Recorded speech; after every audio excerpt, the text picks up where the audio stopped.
Okay, go to work on the Sims.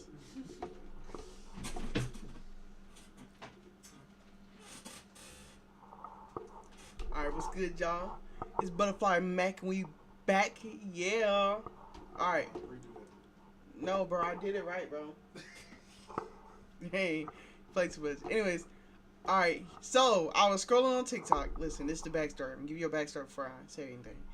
I was scrolling on TikTok and this game came up. Trailer, little sneak peek came up. I said, "Ooh, I gotta play this." So my plan is we gonna play Knee Deep in Love. Then after I get, cause it's only a demo, so it shouldn't take that long. We gonna do that, and then we gonna spin the wheel for a game, another game.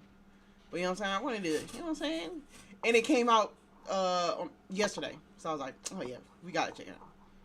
You know what I'm saying? Fire. 3 love interests, 2 endings. Characters. You know who got me? Milo. I'm not finna hold you. Milo, when that nigga came out in the intro, I was like, ooh, I gotta play this game. But who also piqued my interest is Anthony. Riley, I'm cool on Riley. Milo and Anthony, I need both of them. And the customization, fire. Look at the scenes. Fire. I ain't gonna spoil it too much, you know what I'm saying? Alright, I already downloaded it, so we can just get into it now. Go ahead.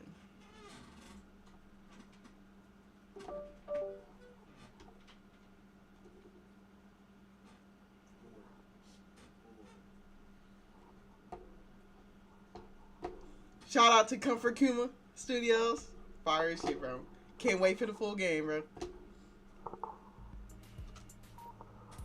That's a little intro. I'm gonna let y'all watch.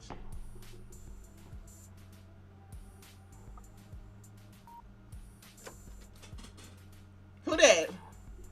Yeah, that's Milo. That nigga. Yeah! Hell yeah, I'm taking him. Look at him. Now he a killer. I don't know what we gonna do. Then we got Riley. You know what I'm saying? Riley cool. He a cool best friend to have. Now look at Anthony. Oh, wait, Anthony. What you finna shoot, nigga? Oh, damn. Oh, yeah. This is good. Yeah, but Milo, my first pick. I'm not finna hold you. Alright, let's start. Let's get this face right. Is it good now? I'm not even that dark, but we'll go with this. Fuck it. Face shape. I'll go this way.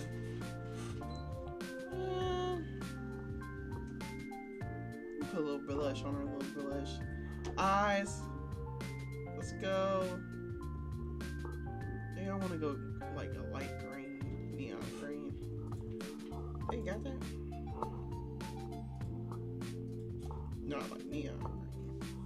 There we go. Eyebrows cool. Color, we gonna go. I'm gonna go with a purple. Ugh, no, that shit ugly. Never mind. What the fuck am I thinking? We'll go with a brown. Alright, hair. Wait, we can't do nothing about. Oh, they gotta be straight face? Okay. Yeah, we'll do that. Alright, hair. So let's give her some bangs. I ain't gonna hold you. Then we'll go.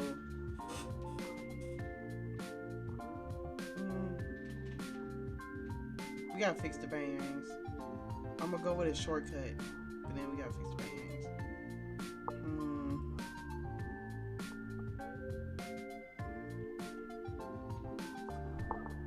That shit go hard. But nah, hold on. Let me lock in. Might have to go with this one. Yeah, we'll go there.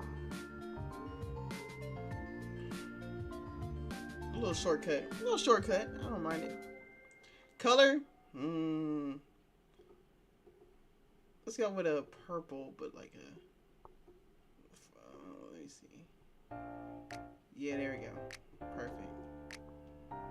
And then the outfit. Oh, we can't. Okay, we got outfits.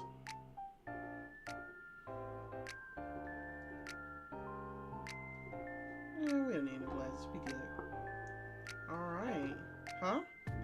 Timetable. Click on to add a subject.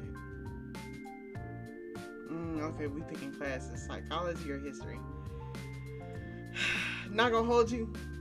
Let's go psychology. I'm not a history person. Ethics, debate. I don't like talking. Ethics. I don't like fucking public speaking. I'm bad at that shit, bro. I get nervous, nigga. Let me see. Oh, photography. Yeah. Hey, I got a camera, nigga. Photography. Let's go. And then anatomy. Yo. I bet. I have a dream. I don't know who he is, but he's... Oh, damn. You ain't gonna give us time to read? Okay. He whispers... I'm not even gonna try. Yup. I tried. And the terrifying part is that it is a knife that's in his other hand. It's how safe I feel as he's... They suck. They should have let that be slower, bro. I'm not gonna hold you. Hey! We get voice? Hey, are you alright? Hey, no, hold on. The only reason I'm excited is because usually I gotta do the voices. They're coming out with voices. Go ahead. Ah! My head is splitting. I got a screenshot. I'm not gonna hold you. I gotta get this. Or maybe they'll give me a clean picture. We'll see. We'll see. For right now, I'm gonna screenshot this.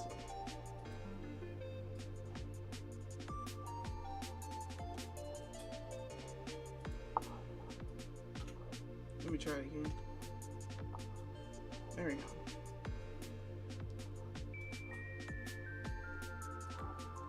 Alright. My head is splitting open. That's the first thing I feel. A dull, relentless ache throbbing behind my eyes. Fragments of a nightmare swirl in the fog. The scent of copper, a distorted voice, and that awful bleeding red text. A face swims into view above me. Sharp, concerned red eyes, messy red hair. He's leaning over me, his brow furrowed. Try to get up yet. Let me turn up my sound. Hold on. Let me turn up my sound. I can't hear it. Starting to scare me. How many fingers am I holding up? He holds up a hand. 3 fingers raised. 3, I'm pretty sure. I blink, trying to focus.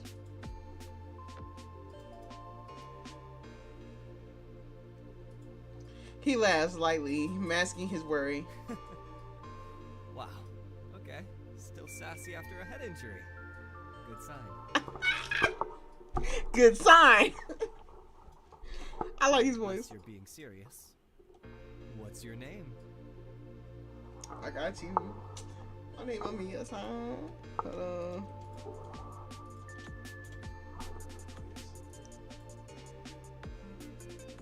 Oh, it is my son. No, Emiya-san, my bad. Yeah, I said it wrong. Emiya-san. Bam. Okay. Pronouns? Pronouns. She, her, baby. You select. Okay. Okay, good. Not totally concussed. Just incredibly clumsy. Some things never change, you? Milo. His name clicks into place, just as he says mine. The barista, my childhood friend. Fuck! Hey, we gonna make him more in a minute. What? My memories are still jumbled, but the feeling of safety is immediate. You were just walking, then bam! Folded like a lawn chair. Gave me a heart attack. What's the last thing you remember? I try to think, but all that comes back to me is the dream, the words. Milo eyebrows scrunch, and then his smile softens with sympathy. He offers a hand. Come on, let's get you off the floor. So sweet. Milo grips on my hand. Oh, my bad. Milo's grip on my hand is firm. His concern etched on his face. He doesn't let go once I'm standing. I pull my hand back, the movement making the cafe sway a little. Right, that's it. We're going to the clinic. No arguments. Bro, I'm good, nigga. He tries to gently steer me towards the main doors. I plant my feet. I'm walking you to the clinic. Oh. I can walk. There's only 10 minutes before your shift ends. And don't you have your own lectures. Sarah! What the hell, Sarah? He yells over his shoulder to the other barista who's been watching wide-eyed. Cover for me? Family emergency. Is everything? My friend's fine. Probably. You gotta go. He doesn't wait for an answer, already steering me towards the door with a hand on my back. Shift's covered. I can't wait. Oh, you can't just wait. Oh, I'm already fucking up. You can't just yell family emergency and ditch your job. Lectures? Nah, canceled. Professor's sick. So, you're stuck with me. Okay, I ain't mad at it. I side-eye him. That was suspiciously convenient. I'm not Lucky buying for it. you don't have to buy it. My services are free of charge. It's silly. I'm not going to the clinic, Milo. Drop it. He studies my face, sees the stubborn set of my yeah, alright, I'm reading that right. Set of my jaw, and I finally sigh in defeat, running a hand through his already messy hair. You are the most infuriating person I know. Fine. I'll walk you to class then. He crouches down to pick up my scattered books, his movements brisk but careful. As he hands them to me, he lets out a short, frustrated breath. You're just like your mom, you know that? Stubborn as hell. She'd absolutely hate that you're refusing medical attention. The comment, so sudden and specific, throws me. It's a little low blow, and he knows it. Wow, bringing my life into this new surprised? love. Are you honestly? Oh, why am I reading? All right, I'm good. I'm just used to reading both ends, bro. Let me lock in. I sighed. No, I guess not. She texted me this morning, by the way. Told me, make sure you're eating something that isn't instant noodles. My mom told me to try not to burn the cafe down. See the difference in parental expectations? He says it with a weary grin, taking the sting out of his earlier words. It's a classic Milo maneuver, pushing a boundary and then immediately smoothing it over with a joke. It's how he always been. They're still texting you? I thought they given up on us as a lost cause. Are you kidding? Our moms live for the weekly How Our Kids Are Failing Adulthood updates. I'm pretty sure they have a shared calendar tracking our poor life choices. We reach the steps of the building. Milo shoves his hand into his pockets, looking up at him. You good from here? Promise you're not gonna faceplant the second you're out of my sight? I promise. Yeah, well, next time you wipe out, I'm just gonna roll you there in a wheelbarrow. See you later. He gives a lazy wave and turns to leave. I sigh into a seat near the back of the hall and a chair creaking under my weight. Professor Elnor hasn't arrived yet and the room buzzes with a low chatter of students. My head still throbs. A dull reminder of my crash landing in the cafe. Needing a distraction, I pull out my phone, thumb hovering over my social media app. My head's still a little foggy. What's my username again? Let's see. Let me. Let's go.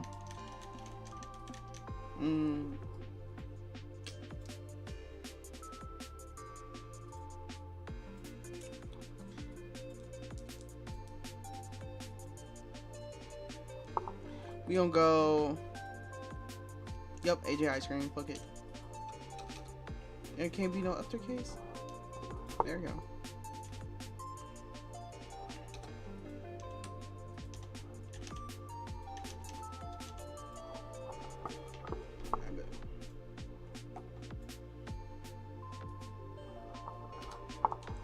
A post from a username Brutal Honesty is at the top of my feed. The pun makes me roll my eyes even as I click on it.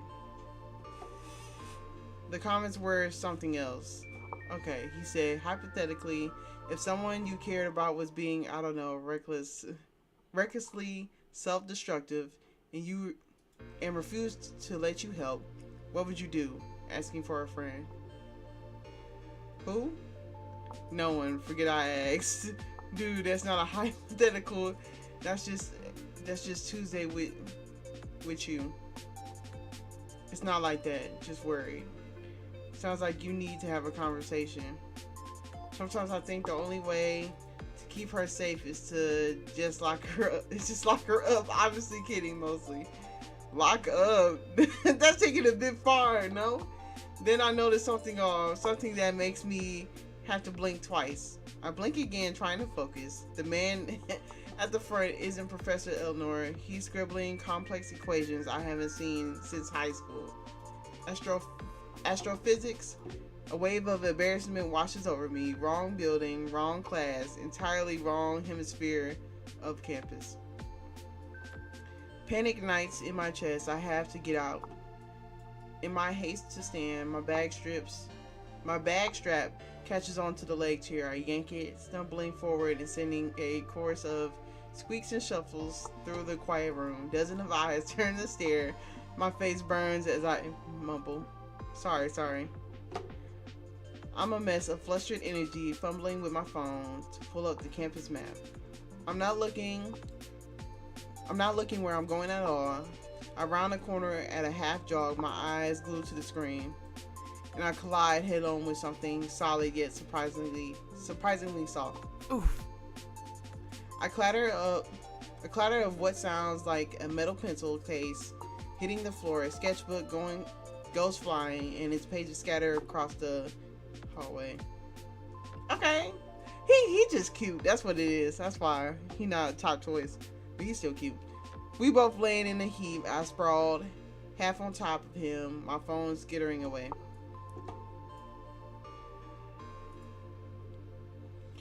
I push myself up, the words dying in my throat as I finally see the person I've torpedoed.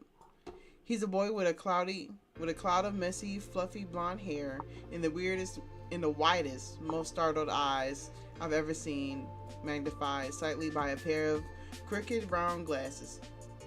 This looks like a shoujo anime scene. No, it's my fault. I was just standing here. Not just standing. I was walking, but... And you got this boy nervous. Are you okay? You're not hurt, are you? He's talking a mile a minute, his own words stumbling over each other. He pushes his glasses back to his nose, and a look of pure horror dawns on his features as he registers the sea of papers around us. Oh no, the sketches. He scrambles to his knees, his movements endearing. Oh, nope, I'm fucking it up. Clumsy as he begins frantically gathering the loose pages. He's oddly protective of them, shielding them from view and trying to smooth out their corners with trembling fingers. Here, let me help you. I reach out for a page near my knee, a beautifully drawn study of a tree, but he practically launches himself across the floor to get it to it first. No, please, it's fine. I've got it. Really, they're just a mess. His panic is so genuine and intense, it's almost funny. I hold up my hands in surrender. Okay, I give up. I give him a small, apologetic smile, and for a second he freezes, just staring at me, the pink in his cheeks deepen to a proper blush. He quickly looks down, muttering something. Cute. You just call me cute. You're not so bad. Yeah, let me know. Thank you. My own heart does a little flip. I gather my own things, my mind still racing about being late. In my rush, I scoop up a few stray papers near my feet, assuming they're my own printouts, and I shove them into my open bag without a second glance. I'm really sorry again. I hope your drawings are okay. It's really no trouble, truly. Are you sure you're alright? He's now holding his massive sketchbook to his chest like a shield, his eyes full of genuine concern, even though I'm the only one who plowed him over. I'm fine, just late. Bye. I give him a final rushed wave, take off running down the hall, the image of his blushing, flustered face stuck in my mind. I burst through the doors of the correct lecture hall, breathless and feeling like I just ran a marathon. Professor Eleanor is already at the podium, her sharp eyes pinning me to the spot as I slink to the nearest empty seat, my heart hammering a frantic rhythm against my ribs. As I try to slow down my breathing and blend into the floor, I risk a glance around the room. There, 3 rows ahead, is the boy from the hallway. The fluffy blonde hair is unmistakable. As if he can feel my gaze, his head snaps up. His wide blue eyes scan for the room behind his round glasses before they land directly on me. Okay. He's here, of course. He's here. This is the art building. I literally just bulldozered an art student on my way to art class. I sink a little lower in my chair, wishing I could disappear. Professor Eleanor's voice cuts through my mortification. For today's practical, you will pair up. You and Riley. Okay. My stomach drops. Riley, so that's his name. Across the room, Riley's head pops up from behind his canvas. He looks less surprised and more like a man who has just been handed his own death sentence. He offers Professor Leonard a weak, nervous smile before gathering his things. He settles into the seat next to me, a little breathless. He carefully avoids my eyes, focusing instead on rearranging his pencils with intense concentration. Hello again. It's a surprisingly small campus. His voice is soft, but the nervous tremor is gone. Seems like it. I'm really sorry about what happened before. I was seriously lost. His eyes flicker my bad. His eyes flicker up to mine for a moment before darting away, a shy, grateful smile touching his lips. It's quite alright. It was certainly a memorable way to start the day. He speaks at me again, a faint blush returning to his cheeks. I'm Riley. I'm what the fuck? Oh, I gathered. I'm Amia-san. Amia-san, he repeats, the name sounding thoughtful on his tongue. He nods, a small, genuine smile playing on his lips. How did you get here faster than me? You took the long way here. Damn. I thought that you'd know that the campuses Goofy are ass. connected since it's already your second week here. He called me Doug. He said, oh. Professor Eleanor's voice cuts through our Your introduction. project as a pair is to capture your partner's essence. Not just their face, but a sense of who they are. You will each create a piece, and you have 1 week. Use this time to talk, to observe.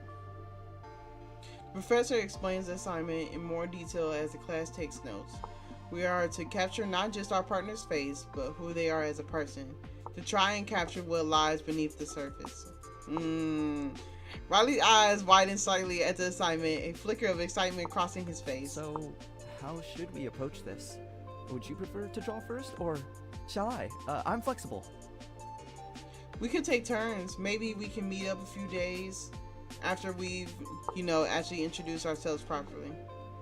The relief that washes over his face is palpable. That's a perfect idea. Much more logical. He takes a visible breath, straightening his glasses. Proper introductions then. I'm Riley, first year. Fine arts major, though I draw constantly. Mia-san, first year, also fine arts. I had a feeling. Your style has an artistic feel to it. And I've seen you around, actually. You often read under the big oak tree near the Humanities Building, the west side, where the afternoon light's particularly good. Okay, you peeked me, okay? He says it's all smoothly, but a telltale pink creeps up in his neck, portraying his calm delivery. I notice light and compositions. It's a habit. You're very observant. It has its uses. For our For our project, we could meet at the campus cafe in a few days. Oh, that's where The road work. latest Oh cost is shit. passable. You sure you want to do Unless it you prefer now? another location. Yeah. I'm open to suggestions. Now we not finna clash y'all, cause okay, and she don't. I guess she fucking forgot. The cafe sounds perfect. The bright beaming smile he gives me is worth all the earlier chaos. It's pure and unguarded. Excellent. It's a plan then. See, she don't know how to separate her hoes, bro. You already know bro work at the cafe. Why is you bringing your new nigga to the cafe? She already fucking up. He pulls out his phone, his movements now sure and steady. May I have your number? To coordinate. I nod and give it to him. He types it in carefully, his thumb hovering over the save button. And... sent. A moment later, my phone buzzes softly. A new text from an unknown number pops up. I can't help but smile as I save the contact. I'll see you later then. So soon? Okay, bye. I walk home. The walk home is quiet. My head finally feels clear. But my phone lights up one too many times. Knowingly talking. Are you alright? Seriously, I'm worried, motherfucker. Alright, hold on. Wait, did I say it right? No, I did. Seriously, I'm so worried. My friend. Oh, maybe I said it. No? I don't know if it was supposed to be motherfucker or friend. I'm gonna go motherfucker, because that's what I would say. Seriously, I'm worried, motherfucker. You collapsed on me just this morning. Wow, your childhood friends will grow up just to ignore you. I saw you in your diapers. You can't do this to me. Hey. We gonna text him back. We ain't gonna leave him in the dark.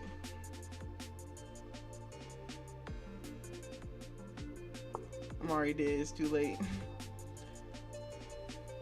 Hi, I already did. This is Milo. A phone call came my way, obviously from none other than Milo himself. I reluctantly pick up. Hello? There's a sharp intake of breath on the other end, followed by a voice I know too well. How do you feel? Alive. A sigh of a dramatic relief. He switches to a lighter tone. Okay. So you're not ghosting me from beyond the grave. Good to know. For the record, my sources say you made it to class. Still wondering what sources you have. And apparently caused a scene in the hallway that involved tackling some poor, unsuspecting art student. You really can't go 5 How the minutes fuck he without know all this? chaos, Hold on. Nah, that's some bullshit right there. I practically hear the grin in his voice. Milo Greeny. I'm Milo Green when you're mad at me, and low when you like. There's a pause. I hear the faint hum in the espresso machine on his end. Someone calling an order in the background. Then his voice drops to a little softer. You really okay though? I'm okay. I told you, yeah. I'm just Head still tired. hurting? A bit. It's fine though. I'm walking home. Alone? Yeah. Nope, absolutely not. Stay where you are. I'll come walk you. Milo, no, you're at work. Just over in 5 minutes. I can make it there in 10. By running through traffic. If that's what it takes. Ah! Go ahead. I'll wait. You gonna do anything for me? See, I knew I liked him. The silence that follows is tense enough to make my chest tighten. I can hear the faint scraps of his hand over the phone, like he's running it through his hair. Look, humor me, alright? Just let me walk you home. You passed out earlier. I'll be fine. It's a 5-minute walk. That's 5 minutes too many for you to trip over another artist. You're never letting that go, are you? Not a chance. He sighs again, a long, weary exhale that sounds like he's conceding, but I know that tone. It's the one he uses right before finding a loophole. Okay, fine. I'll stay on the phone until you're home. You're kidding. Step 1 of remote escort duty. Now start walking, because I can tell you've been in one place this whole time. Are you stalking me or just psychic now? I just know how you are. You're probably hovering near the park fountain, pretending to move, but really arguing with me.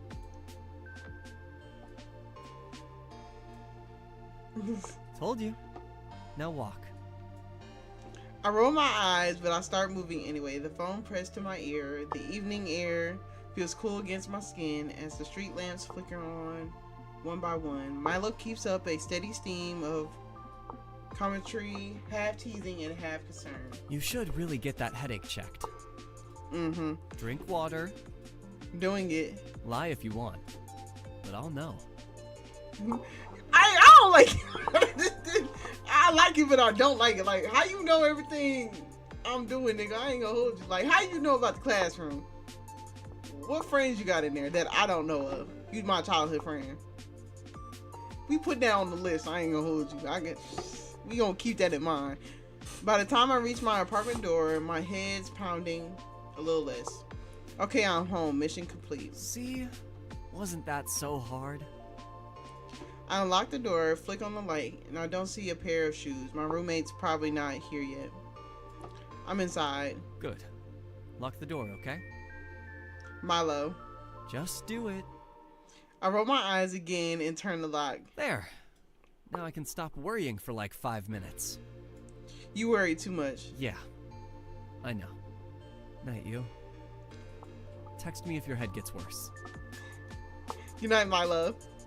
He doesn't hang up right away. I can hear his quiet breathing for a few seconds longer before the line clicks. Alright, the crib cool. I ain't gonna hold you. No, they didn't. I run as fast as possible to my room to be greeted by the wonderful thing that would never leave my side or betray me, my bed. Finally home. Okay, she got a cozy setup. I ain't gonna hold you. The quiet stretches for a moment before I decide what to do next. Not gonna lie, let's get studying. I don't know if I know with you. I can't let myself go down like this. Amy and son, snap out of it. Pick up your books and study. I settle on my desk, carefully flipping through the pages of my textbook. There weren't any tests scheduled yet. Okay, but you can't. You just fuck. But you. What the fuck? But you just can't be too calm with professors whose favorite part of the day is assigning surprise exams. Man, I wish a nigga would. My voice hangs low as I read the first line into the unit we're having in class earlier in the day. The interplay of light and shadow in Barque art not only emphasizes. Okay. I get startled by the sound of the front door clicking shut. The room is dark. The only light is the pale blue from the streetlights filtering through the window. I fumble for my phone. 7:03. A heavy tread, familiar and deliberate, moves through the living area. It's Anthony, my Anthony, the roommate. So we got access. Go ahead, slide over. Let me stop. We moved into these dorms 2 weeks ago when the semester started, and Anthony was just already here. He's a man of few words, mostly communicating in grunts and but he's a surprisingly good listener when I ramble about my day. Milo, after one brief assessing meeting, had just shrugged and said he seemed solid, quiet, which from Milo was a glowing endorsement. He usually comes back at an odd hour, and I know.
sounds loud.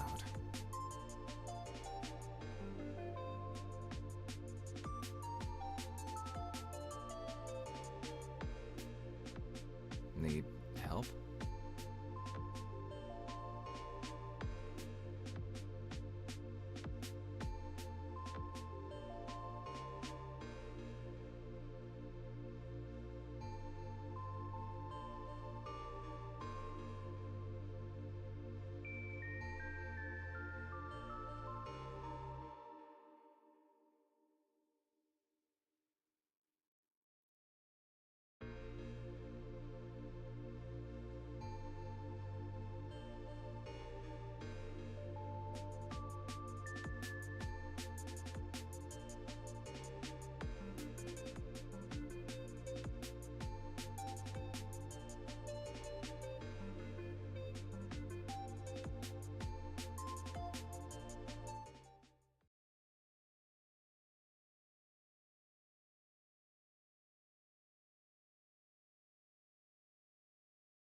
Hmm?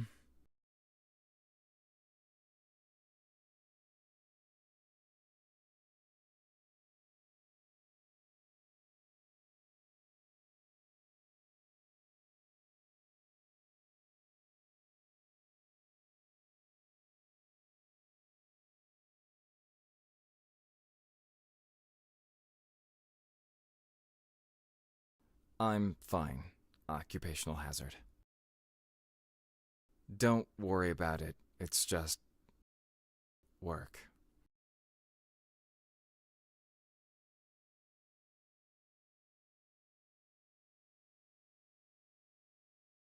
Butcher shop. Messy day.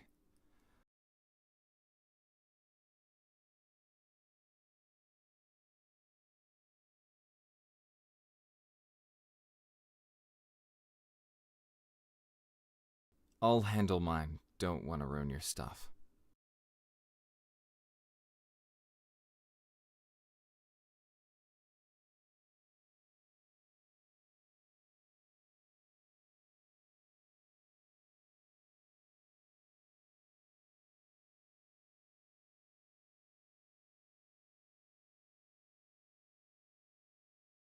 Mm-hmm.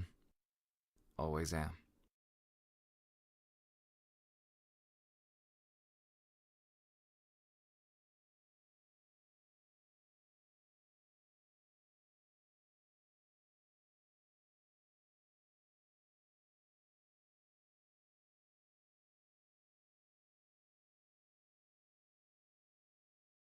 Suddenly, odd timing. You never asked. I study with Eleanor, a Professor Eleanor. Oh? She one-on-ones me, teaching me literature since we don't have a course here on that. Greek literature, the tragedies.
you was hearing me this whole time? Hey, turn that AC on. It's getting hot. Hold on, I'm gonna take a little mini break.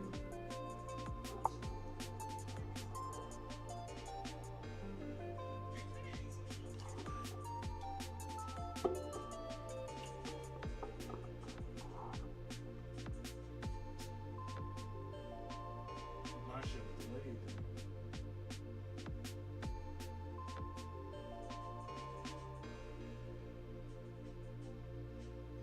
Can you hear my voice?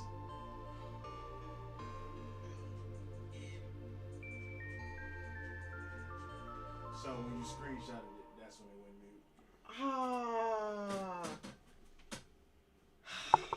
Alright. Fuck! Alright, we're Stop fine. touching your mic. I think I went for a drink. No. I don't know. Just when you screenshot it. Turn the AC on. I'm getting hot and mad. Can you turn the AC Stop on? touching your mic. Okay.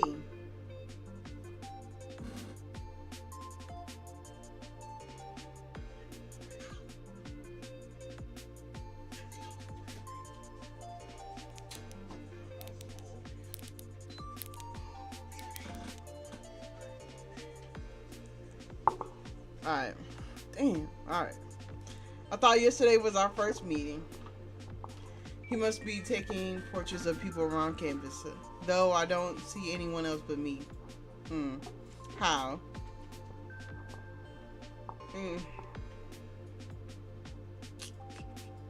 I was thinking creepy. I'm not gonna go flattering. I might go in between. I'm gonna go embarrassing. Just in the floor, the front door clicks open. Heavy, familiar footsteps. Anthony's back. I shuffle out of the room. The disturbing pose still feels fresh in my mind. He's standing by the kitchen counter, his gaze immediately landing on the full, untouched plate of food he left for me this morning. You didn't eat.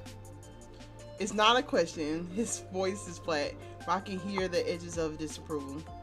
I got distracted. Haven't ate yet.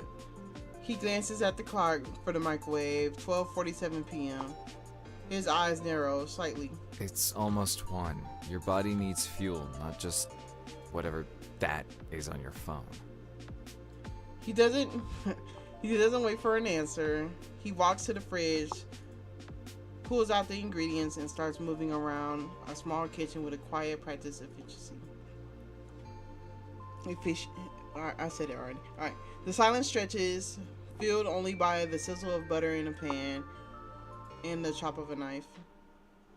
10 minutes later, he slides a plate in front of me at the small table, perfectly cooked omelet with a slice of toast. Then he puts down an identical plate for himself and sits across from me. Eat. Thanks.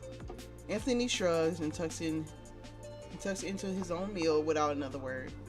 I take a bite. It's delicious, fluffy, and perfectly seasoned. It's really good. Where'd you learn to cook like this? He doesn't look up from his plate. Necessity. Okay. He barely misses a beat.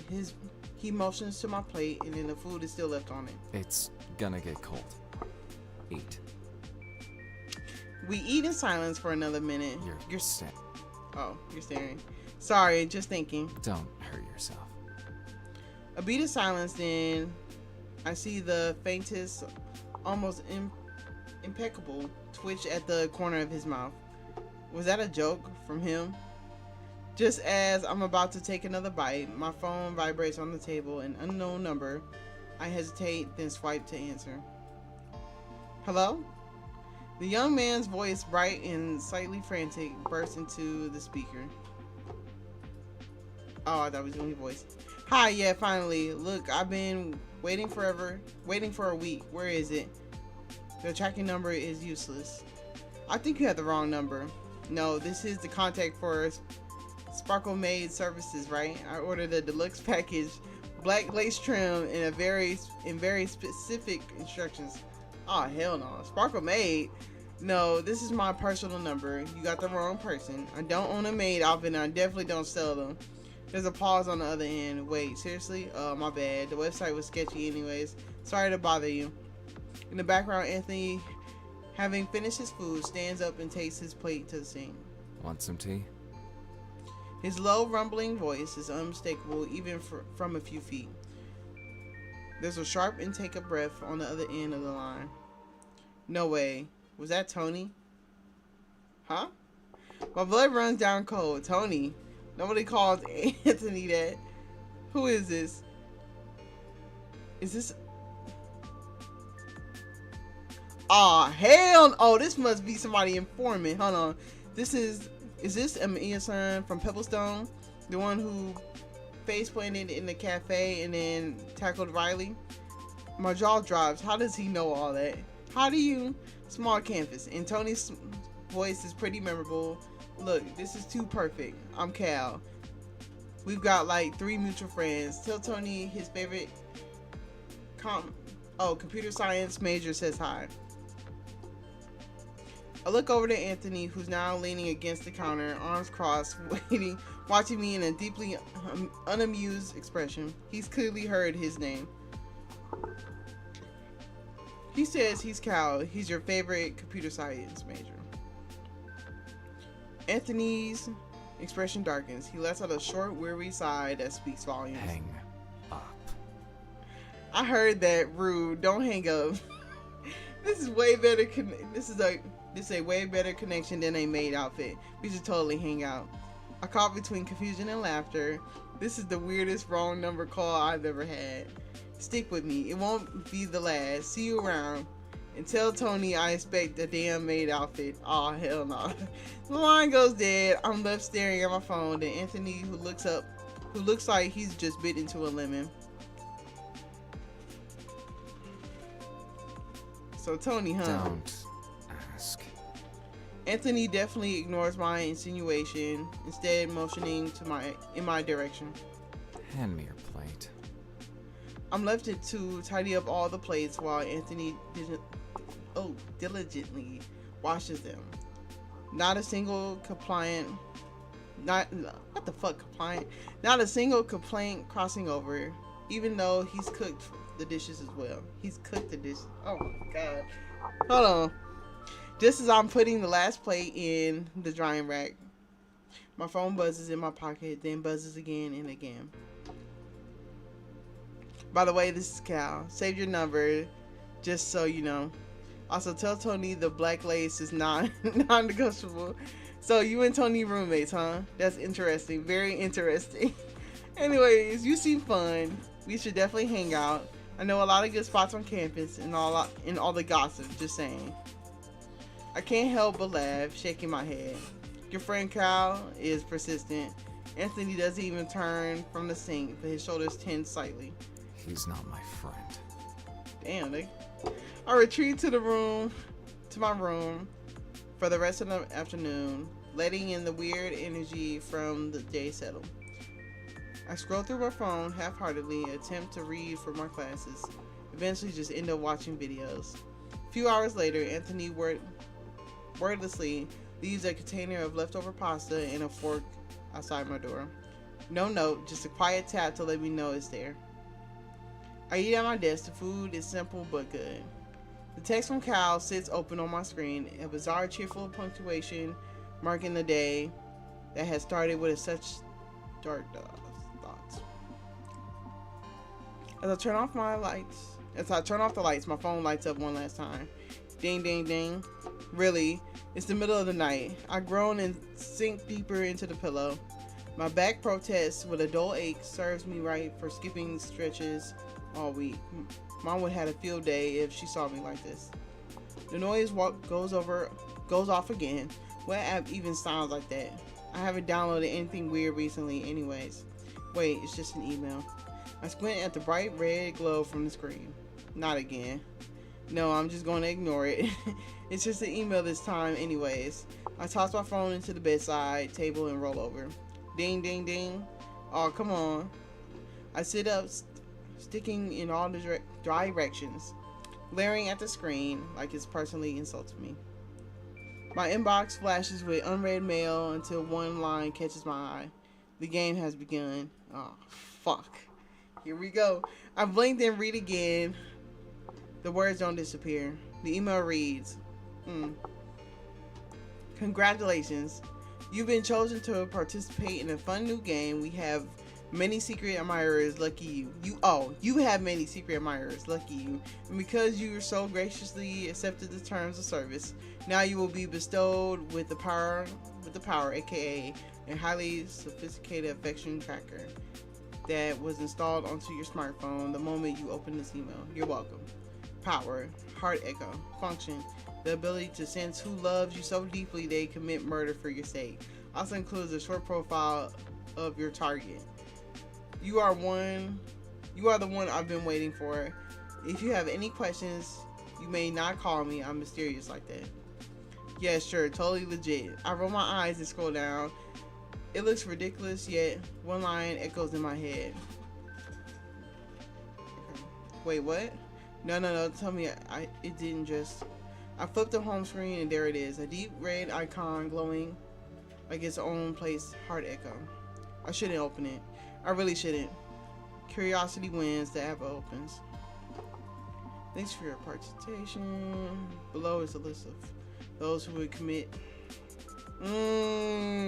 You already know who unknown is, Cal. We already know that. Most obsessed. Ooh.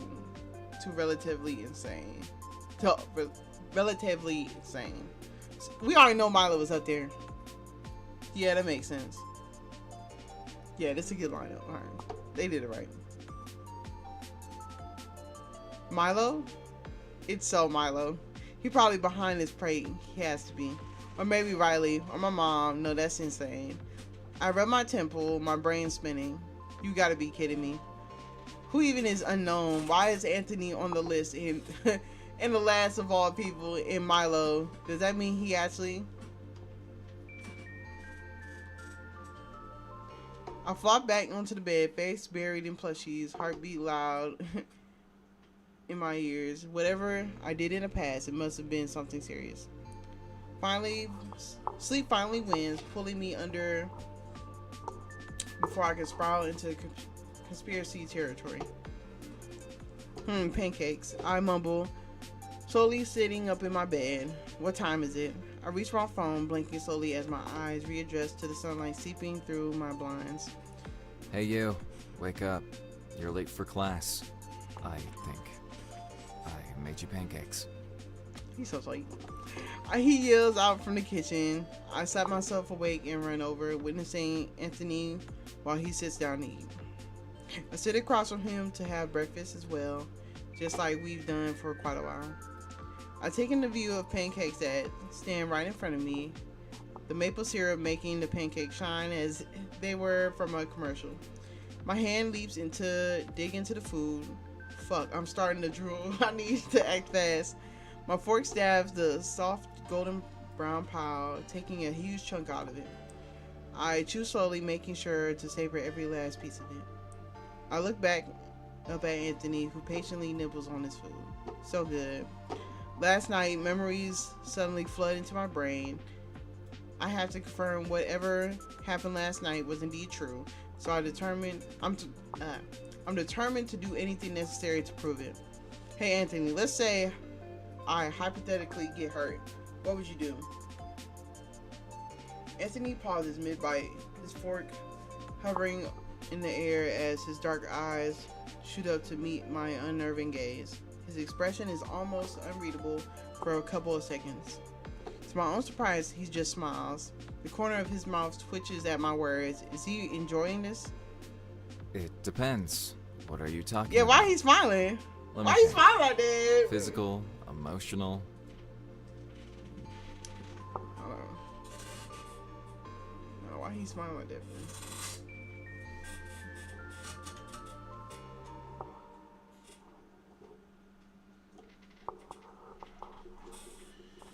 Someone saying your outfit's fugly? No, that's crazy. My shoulders tense up at his response. I awkwardly chuckle, trying to play off what I said as a joke. Hi, silly questions. I don't like violence, but if it happened, I'd make sure they regret it. Nigga, you built for violence. What are you talking about? I'm Fine sure ass. it'll never happen, though. Right. I see the room slowly close in on me, breathing becoming more of a struggle as the second pass. I feel the air running out in my lungs as if I was choking. I managed to cough out an anxious chuckle, my fingers gripping at the tablecloth.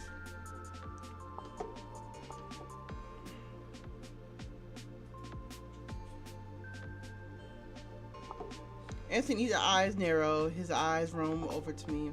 It almost feels like as if he can see right through me. You're perfectly safe here. No need to worry. Why, thank you. Later that morning, I met up with Riley in the art studio. The sunlight filters through the tall windows, bathing through the rooms in a soft light. He's already there, sketching on a large canvas. His golden hair catches the light, giving him the almost eternal glow. I paused for a moment, considering him and the sketch I saw. Yeah. I think about how it was probably nothing concerning, and how if I'm wrong, then acting coldly towards him will only make things worse. Hey, you made it. He doesn't look up, a small smile playing on his lips. I set my bag down, suddenly nervous. Yeah, sorry, I'm late. Riley looks up, and then his sharp green eyes locking onto mine. You're not late. I just like being early. He gestures to the seat beside him, and I hesitate before sitting. So, I'm guessing you haven't had time to think much about our project yet.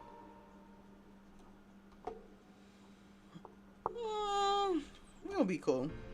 He smiles, soft and inviting. That's why there's two of us, right? We work in silence for a while, but I can't stop sneaking glances at him. He looks so focused, so confident in what he's doing. I, on the other hand, feel completely out of my depth. After a while, Riley breaks the silence. You okay? You seem distracted. I nod, absent-minded. We spend the rest of the afternoon researching symbolism in flowers, and Riley's Youtheism, is contagious. He has this way of looking at art that makes me even the simplest detail feel profound. You know, you remind me of this flower. He blinks. What? I shrug, a soft smile on my lips, strong, vibrant, and hard to ignore. His cheeks heat up, and he quickly looks away. You really think so? I do.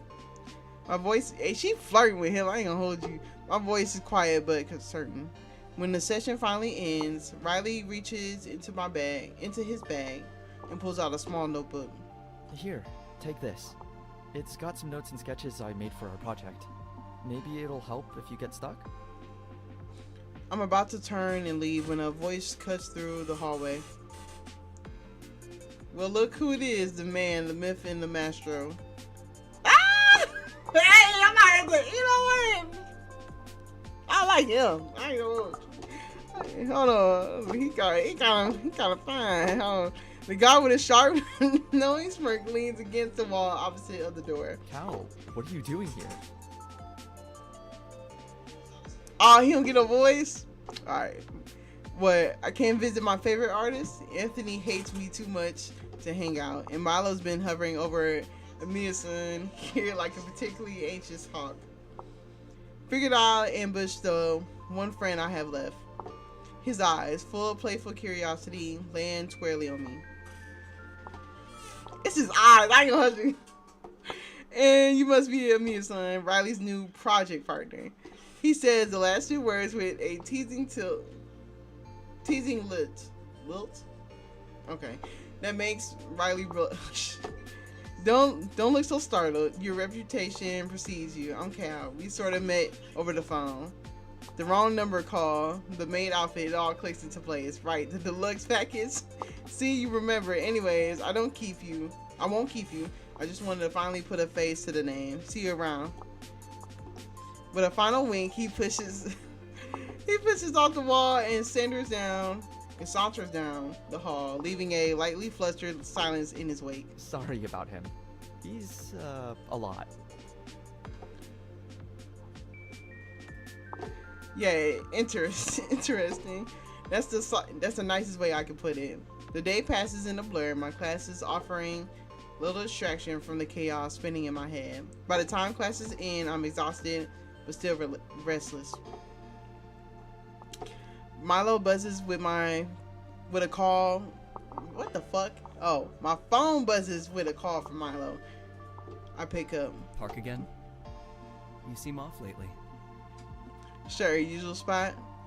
Under a soft glow of the streetlights, Milo is already waiting on the bench when I arrive. He has a cup of coffee in one hand and his usual lopsided grin on his face. You look like you haven't slept.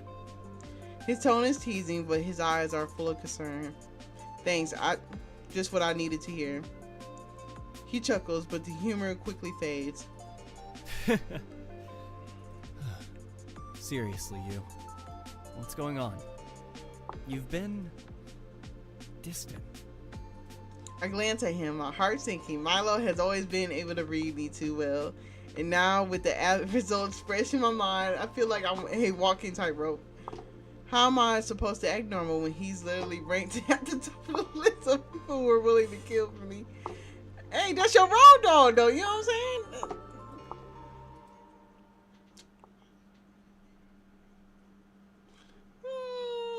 Let's go. Yeah, let's go to Screw As Rock. long as you're sure. I am. The silence that follows is almost comfortable, save from the nagging thoughts in my head. Finally, I blurt out, "Milo, do you think it's weird to, I don't know, do extreme things for someone you care about?" His brows furrow. What kind of extreme things are we talking about? I hesitate. Like fighting for them, protecting them, that sort of thing. Milo's expression softens and he leans forward, resting his elbows. What the fuck? His elbows on his knees. Lord I Jesus. think if you care about someone enough, you do whatever it takes to keep them safe. That's not weird. That's just love. Go ahead. The words hang in the air between us, heavy and unspoken for so long that it almost feels foreign. My chest tightens and I look away, staring at the darkened trees. Right, love. Milo straightens, his gaze still fixed on me. You. Is there something you're not telling me? Oh, shit. I sigh and shake my head. It's nothing, just a lot on my mind. Okay. His voice is quiet, but his eyes tell me he doesn't believe me. When I arrive home, I immediately look through my notes, not on the subjects I have to study, but about the 4 people listed on the Heart Echo app. I know I shouldn't play into it. Clearly, it's an elaborate scam or some wild attempt to steal my data. But seeing everyone's name on there and how detailed the information is, I can't help myself. Murder, though. Is it really possible for them to do such a terrible thing? Only one way to find out. I cross off the unnamed person and try to focus on the others. Milo, my protective childhood friend. Riley, my shy project partner. Anthony, my closed-off roommate. The name that intrigues me the most is... we gotta make our choice. Milo. I choose Milo. How can I not? After all, I know Milo's the most out of any of them. Milo is my oldest friend. He's someone I know I can rely on, and most of all, someone who will always protect me no matter what. I frown because while I want to have confidence in my friend, something just doesn't feel right. Whether it be the seeming obstinate knowledge Heart Echo possesses, or knowing people I'm close to may want to kill others in my name. It just doesn't feel right. I shut off my phone, but it only causes more nauseating thoughts to run through my mind the longer I stare. I try to fall asleep, hoping that this is all a dream. Milo, how could you? Tears streamed down from my cheek as I clutched my head. Okay. It was my favorite color, and I had saved up all my allowance money to buy them. They were my prized possession. That's until Milo threw them into a pile of mud. It was an accident. Accident my ass. You did it on purpose. Was I being rational? Probably not. I couldn't stop my tears, and I couldn't bear to look at Milo after what seemed like the betrayal of a lifetime. We're not friends anymore. I managed to stutter out a reply, which seemed to make Milo freeze in place. Before I could even think of anything else to say, he grabbed me by my wrist hard. The look in his eyes were serious. Like he was observing me rather than actually showing concern. I'm feeling that not like Milo at all. That hurts. He lets go so quickly. I felt like I might have been hallucinating the look in his eyes. Forgive me. I'll buy you a new headset later, okay? There was that boyish smile again, the friendly Milo I've always known. I wanted to forget the look in his eyes, and so I did. Was that the right choice? Oh yeah, that nigga a killer. I groaned at my blaring alarm, searching through the sheets to find my phone. I hate 8. I don't like them either. That's why I don't put that on the schedule. The hell? 8 a.m. The earliest I do 10. I ain't 10:30. 10:30. I ain't gonna. Once I find it, I press stop to finally relieve my ears from the annoying sound. There's a list of notifications from last night. Do all professors communicate with each other to assign homework at the same time or something? I open my phone only to be met with the heart echo app. Any sense of sleepiness I felt before is washed away, and I'm reminded of the fact that it wasn't just a dream I had. Okay, below is the list. Okay, same list. Also, I can click. Why would his name be at the top? Would he really kill for me? If he's the most unstable, what else would he be willing to do? There's a pit in my stomach that starts to grow unease. Knock. Are you alright? Oh. Anthony stands in my doorway, standing way too casual for someone who would also kill for me. I can only stare bewildered at the man, all while he cocks his head in confusion. No, ain't no voice acting. No.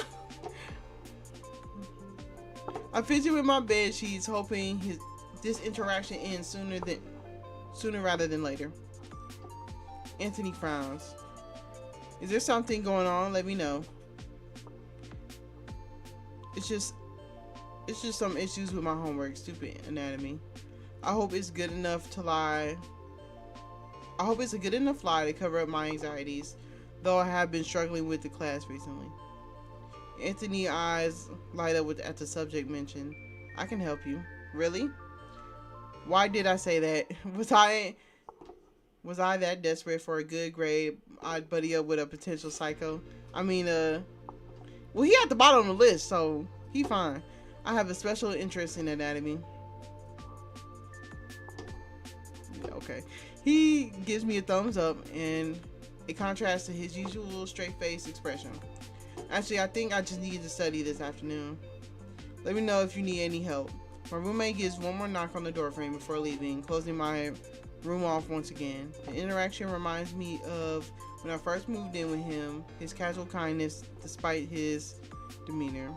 I think of Heart Echo again. Why am I letting it get to me like this? After my morning class, I came to the conclusion I cannot go through with this day without caffeine. After the whole Heart Echo thing, the dream I had last night, my weird conversation with Anthony, I desperately need coffee. While I wouldn't prefer it, in Milo's Cafe is the closest to campus, and also generally the cheapest option. No! What happened to the voice acting? No! Oh, bro, no! Bro, what happened, bro? Bro, we was getting voice acting and everything. Now I want to act up.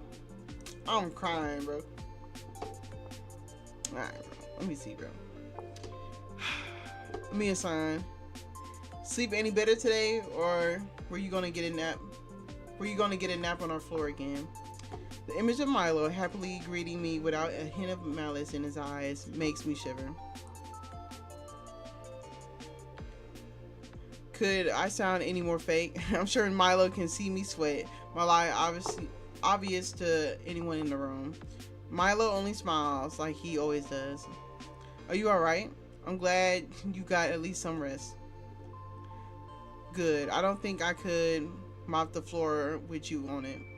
Rolling my eyes at his dumb joke, he smiles, widens, and finally being able to get reaction out of me. Like, you can clean up. Anyways, I know how you live. You wound me, my dear. Bro, I'm so mad about this voice. Okay, let me stop. Alright. I know I shouldn't be so friendly, especially with the concern lingering in my head. But it's just so easy to talk to Milo, to trust him. Did you want anything? I'll give you a size up for free.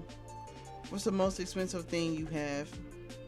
His laughter at my response is comforting, and I can feel the walls breaking at the familiar banter between us. Then I see his eyes watching me, observing. Maybe I'm hallucinating. Maybe I'm just going crazy, but it creeps me out enough to rebuild my suspicions. On the second thought, maybe I should have saved my money. Milo shrugs off the comment, giving me a smirk. I make your favorite then. Milo leans in to make my drink, working smoothly along the counter. Nothing looks out of the ordinary, but everything feels wrong. Did you end up studying for psychology yet? Studying? What is there to study? It's only the second week. Figured you haven't been checking the schedule. Aw, shit. He laughs, moving through the bags of coffee beans and machines. I'll send you my notes later. We already have an assignment due next week. Next class. Damn. Fuck my life. Well, I hope this makes up for it, my dear. The nickname deepens the pit of my stomach. He holds out my drink with a wink and bag I didn't ask for, probably. You have a good day, alright? Nodding in reply, I swallow my anxiety with a shakish smile. I was hoping to be an academic weapon to this semester. But how can I focus on boring anatomy when I'm faced with a heart echo whenever I check my phone? An app mocks me every time I turn on my phone, and deleting it won't work. The delete button doesn't even show up. Damn. In the background, a professor drones on and on. I don't even try to pay attention. Instead, I munch mindlessly on the pastry Milo gave me, sipping my drink in between bites. I hate how he always knows how to make a perfect drink. I need to doom scroll to distract myself. I pull out my phone, opening the forms to focus on the other people's problems instead of mine. Yeah, it's not popping up.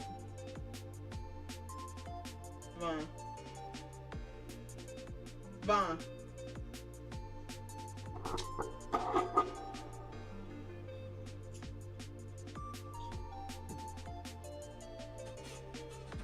It's not popping up. The Twitch. Cause I hear the notification, but I'm not able to see it. Did you throw something? Yeah, I did. I was trying to aim for your head. Wow. I'm trying to kill you.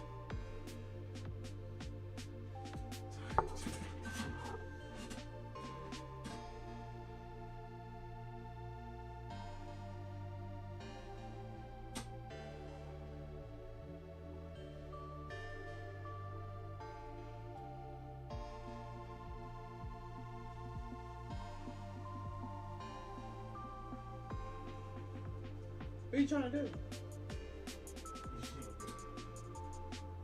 I was trying to go to my followers. I'm not followers. It's just Butter? Butter?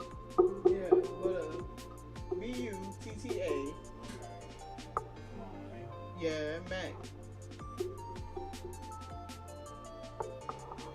I'm taking a little break. Cause I hear the notifications from like whoever typing in the chat like now, and I can't see it though. What they saying? You got a new follow. Okay. Thank you for the follow. Hold on. See, we gotta get this right. I'm sorry, y'all. I can't even see the chat. Okay. They commented saying, "Is this a game or something else?" They was reacting to whatever you was watching. They like did the emote. I Okay. think you love anime game. They said no problem. You just said I get a stream, so they said no problem. All right, you gotta help me out though. Alright, I'm gonna do it after you stream over. Oh, I can't do it. You can't do it now. You might take too long. Yeah, you right. All right. All right, for now, you know what I'm saying? My bad. I can't see the messages, but we gonna get it fixed next stream. But right now, you gotta bear with me. They said, well, I think you are not interested in chatting with me. Damn, why you say that? I can't see your shit. I'm telling you.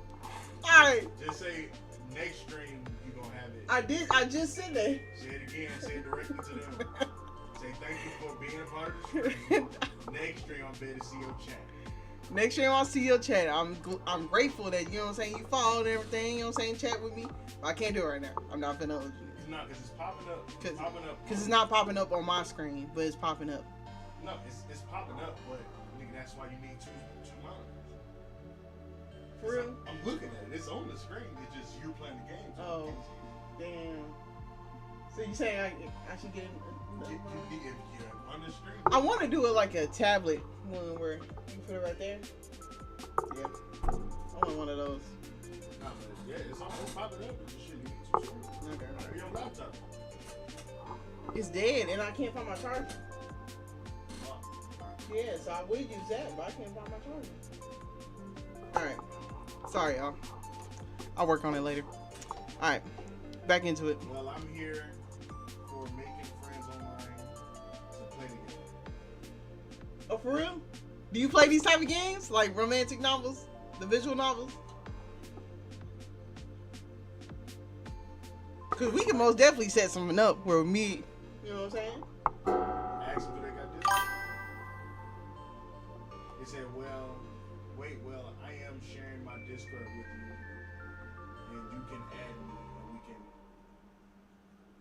and you can add me on. We'll hang out there. Alright, bet. So put your Discord in the chat, and then once I'm done streaming, I'll go to it, and then I'll do it from there. Alright, I'm gonna lock in. Look at you, man. Look at you. Alright. Yo, Does anyone know how to get rid of any annoying roommate?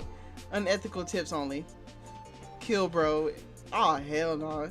Tyler, I know this is you. Talk to me for real instead of bitching on social media. You use our dishwasher as a laundry machine. What the hell?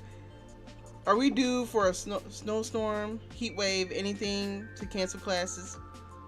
How do I change my username? Interested in culinary arts? Join the cooking club. Free food? Free food? Everybody asks. Nothing particularly catches my attention, and I read all the new posts before I even realize. Class hasn't gotten any more interesting.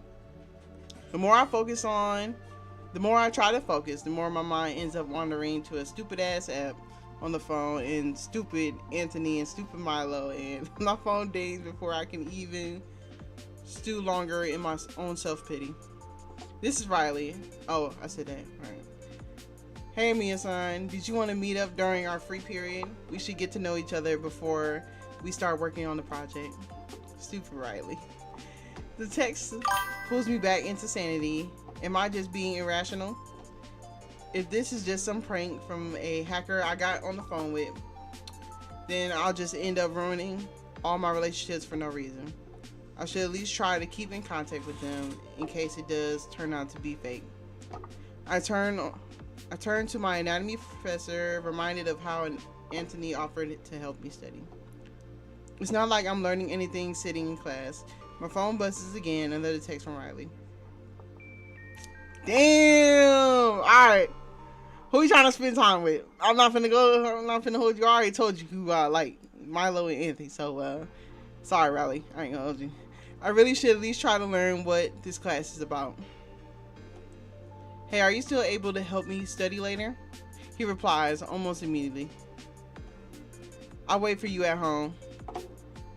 Being on my phone, thinking of what possibly happened later makes me nauseous. I put my screen down and fail to focus on class. The professor's voice is assault on my senses when I coupled by my own attempt to ignore my thoughts.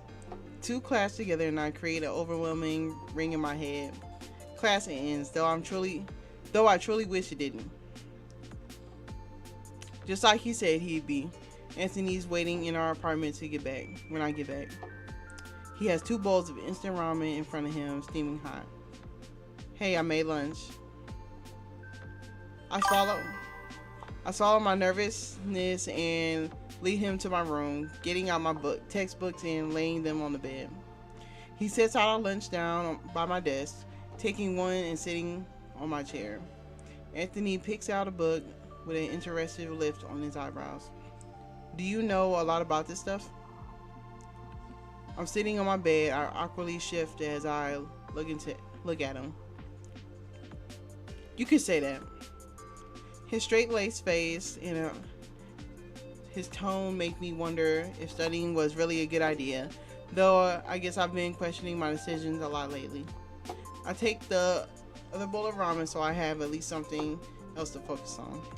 I really need to start understanding this stuff before we move on to more complicated units, and before I completely lose class. Anthony's already reading my textbook, flipping through pages quickly. So, They want to know the name of this game. oh, Knee Deep in Love. It's called Knee Deep in Love. It's on the itch.io website. You can only play it on a desktop. They said they were working on it. The people who made this, they said they was working on an Android version, on the phone version, but right now it's only desktop, and this is only the demo also. But it's long. It's a little lengthy. Says that you had them on this game. I told them that you had them. So this is just Unit 1, right? Basic structural organization of the body. Yes.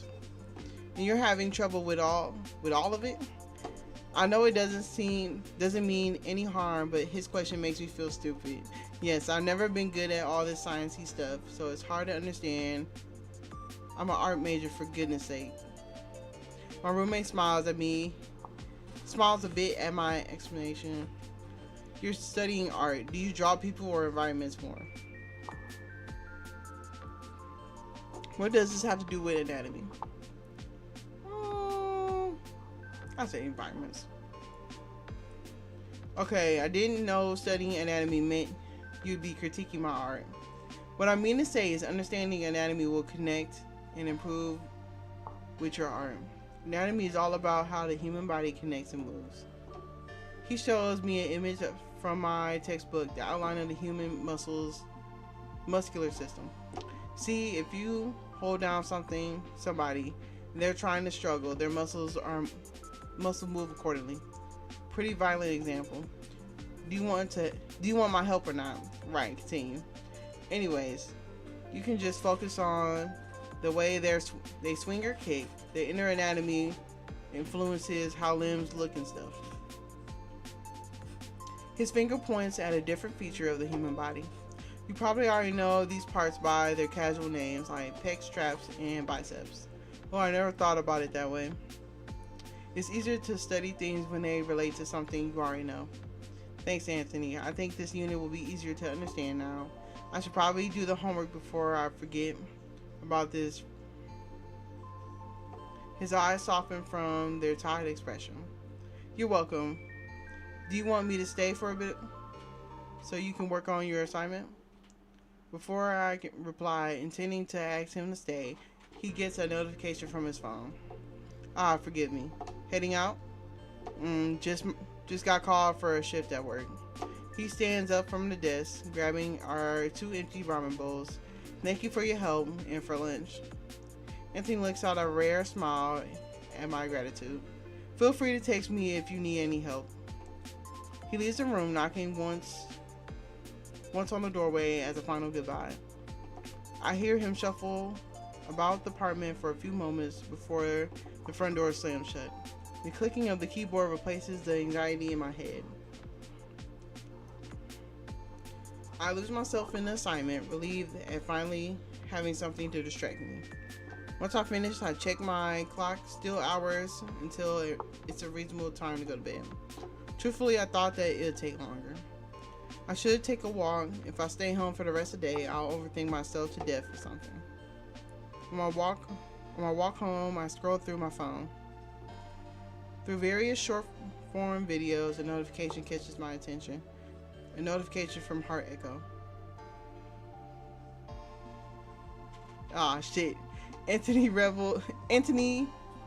Hayes. Threat level reduced. Reduced? Oh, wait. These niggas coming after me?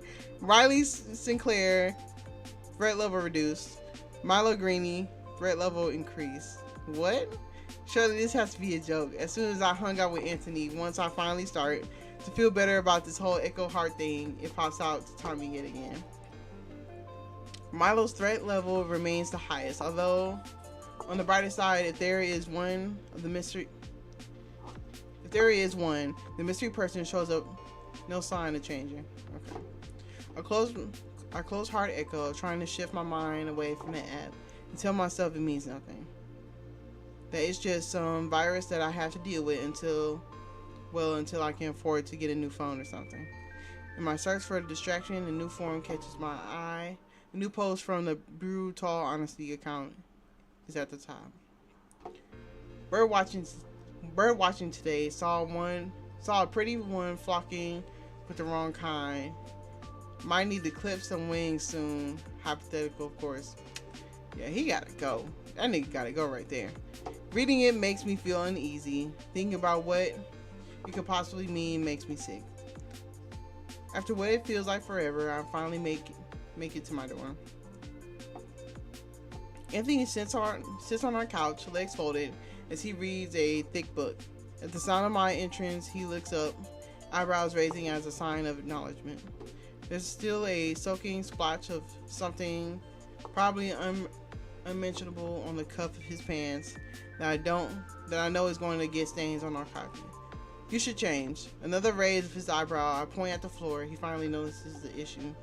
You get stains on our carpet. I paid for that, you know.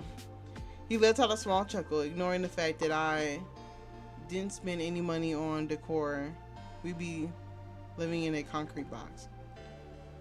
My annoyance at this point overcomes my worry of any hypothetical danger, caring more about the secondhand rug than a maniac who possibly kills people. Fine, I'll change. He gets up and leaves the room, setting his book out on the couch face down. I lean over to get a closer look at the cover. Why the hell is he reading an anatomy textbook for pleasure?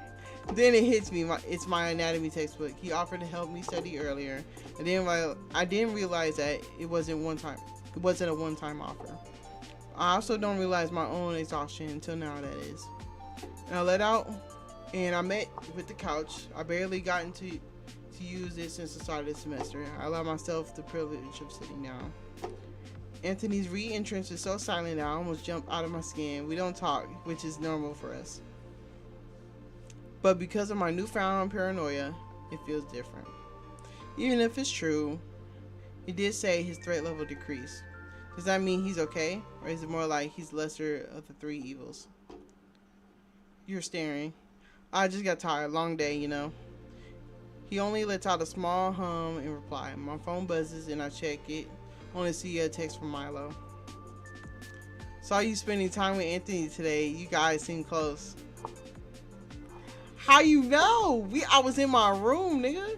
Why don't we hang out tomorrow? It's been a while. Milo casual explicit invitation makes me shut off my phone immediately, knowing I just left him on red. Did you have a good day? I think you said it. Long day. Your textbook helps at least. Yeah, like reading. Come here. Maybe you can learn something too. Anthony's unusual explicit invitation for company makes me hesitate. Just this morning, I was worried he was capable of murder. But after that notification, I fear that I should be focusing my attention on. My child thought fears me, just as Milo does. What could have caused the levels to change? Hanging out with them. Genius. Come on, bro. Either way, I can't help but to worry about it. I push myself next to Anthony, thinking that maybe some required reading will distract me from everything. I don't know how you don't like stuff like this. I tell myself to pay attention, but between the diagrams of muscular systems, long bodies of text, and the soothing monotone comfort of Anthony's voice, it's not long before I'm drifting off. I don't even realize that I'm resting my head on this Anthony's shoulder. We gonna get a picture? Yeah, I don't have any dreams worth remembering, only vague feelings of flashes of memory. Flashes of being lifted up and carried. Well, we got carried throughout an unimaginable distance of the smell of gasoline and pollen. Oh, he's okay. Of a pair of lips softly kissing my head. Did Anthony? He kissing her? Hold on. It's sunlight that serves as my alarm. It beams aiming straight into my eyes. It's impossible to stay awake, and I realize that I'm in bed. I don't remember falling asleep here. Last I remember that I was on the couch and I was reading with fuck. I should not have sat that close to Anthony, let alone slept right next to the guy. My panic causes me to notice a note left on my desk, folded with my name on the front. You fell asleep on the couch. I moved you onto the bed. Should probably brush your teeth. The note. The gesture is too kind for somebody I consider a possible threat. I fold it back and place it on my desk, unsure what to make of it. My phone buzzes, but when I go to check it, I met with Milo's message from last night. The new ones appear sent a few hours after the previous one. I'm free today. Are you? Another notification appears, though not from Milo this time. Riley's contact calling my attention moves to my focus. I hit accept before I can process anything else. Riley's voice blares through the phone. Oh, Mia son. I didn't think you would answer. I think about how I was just going to go through the emotions. I didn't necessarily mean to take the call either, but it's too late now. Did you want to hang out today? I didn't catch you yesterday. Oh. Not gonna lie, Riley, I know this is my second time dodging you, but Milo threat level high as shit. I'm not finna hold you. I'm gonna hang out with bro. It causes me to wonder what's real and what's a figment of my own anxiousness. Our classroom should be empty. We might as well start working on our project while the course load is still light. He's right, but for some reason I feel like there are ulterior motives to his kindness. Right. I like to get to know you more. I appreciate your companies. You seem nice. I hear the smile in his voice and I frown at his honesty. The heart he wears on his sleeve is startling in comparison to the lawyers I've started to notice in Milo's smile. Yeah, I'll meet you there. Great. Why are we dodging Milo? Come on, bro. See, now you finna piss me off, bro. Nobody wanna hang out with that nigga. I don't wanna hang out with Riley. I wanna hang out with Milo. Y'all playing. In any case, I gather my things, preparing to leave, and I brush my teeth per Anthony's reminder. Milo's offer to hang out lingers in the back of my mind the entire journey to campus. Disappointment all around. You truly hate to see it when you have such high expectations. Over here, I catch sight of my project partner in the back of the classroom. He's waving at me. He's waving me down excitedly, patting the seat next to him with a smile. You ready? I'm too tired to fully immerse myself into the conversation. Truly, I came here just to get out of the house rather than any actual desire to spend time with Riley. Part of me feels bad that I'm clearly ignoring him, only answering his questions with one-worded answers and small hums. I'm too focused on trying to distract myself from my own thoughts and the birds flying outside of the window. My phone buzzes with a notification I don't answer in fear of it being heart echo, or Milo asks me what's wrong. Why are you ignoring me? Well, I mean, shit, why are you? Just hit him with a simple text. Damn. Other students in their own conversations flicker in and out of my hearing. I feel a pair of eyes on me, though maybe that's just a part of my imagination too. No, it ain't. Before I can ponder my surrounding anymore, Riley suddenly gets up. I've completely forgot about the assignment for English. His groan of frustration drags me from my amusing. Is it late? It was due yesterday. Damn, nigga. You better email that teacher. Make sure you can get it in. I can't help but smile at Riley's behavior, finding it a brief relief from my inner monologue. Sorry to cut this short. I'll walk you out. Entering the hallway, I see a person approach that creates a pit to my stomach. Riley still strolls beside me, unaware of my inner conflict. Oh, shit. He popped up. He said, bitch, you gonna quit ignoring my text. Hey there. Oh, Milo Greeny, I'm in your... Yeah, sorry, I'm here to steal...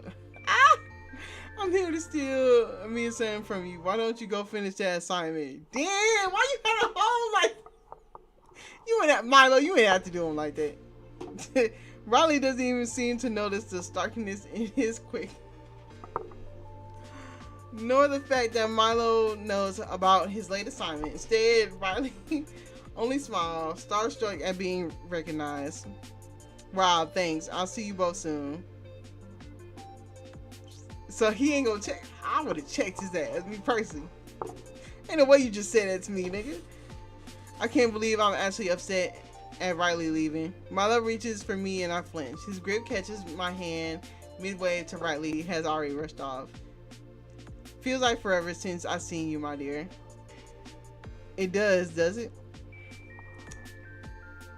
It's awkward as we've been walking.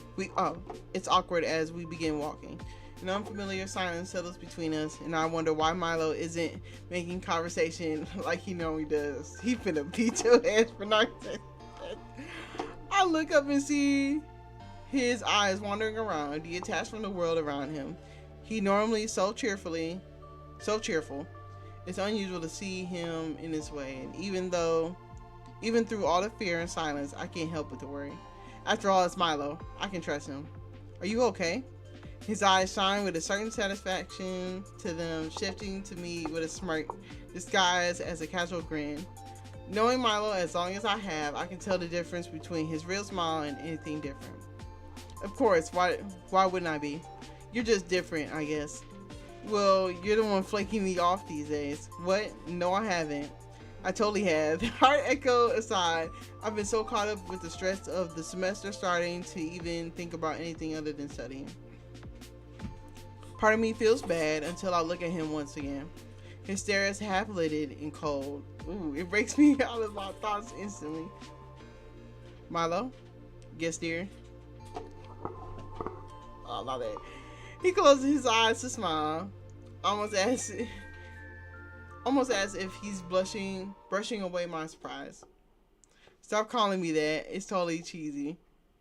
I try to play off my feelings with a lame joke, despite the fact we both know I was okay with the nickname before. Noted. Milo doesn't say anything after for the rest of the walk back to my apartment. Neither of us do. We end the night off with an uncomfortable silence, an unfamiliar distance, and an ever-growing doubt in the character of Milo. I thought I knew.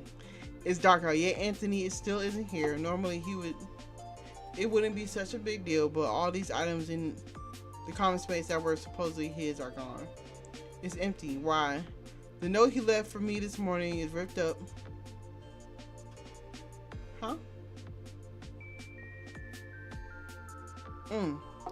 The note he left for me this morning is ripped up and thrown into the trash. For some reason, the sudden change turns my focus to the strange posts I've been seeing recently. My mind shifts to the brutal honesty account. I try to move around the space as I normally would, keeping my routine regular in order to keep myself sane. I'm getting ready for bed when I see a text from Milo on my home screen. Aw, shit, what did he say? Can't wait to see you again tomorrow. I don't reply. Damn! You ain't shit. You ghosting this nigga. My dream is filled with non-cynical images and sounds. A screaming man, flashing lights, metal clashing, and a static scream. I can't make out much other than the conversation that feels both all too real and too absurd to have happen all at once. Hey darling, are you alright? They're so mean to me, and it hurts. You don't need to worry about them anymore. I'll take care of it. Promise. Anything for you. Anything for you. Promise. Adore Sims.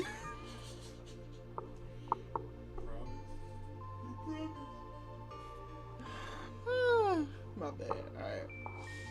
I should have hearing the loud noise. Alright, let me log in. Hold on.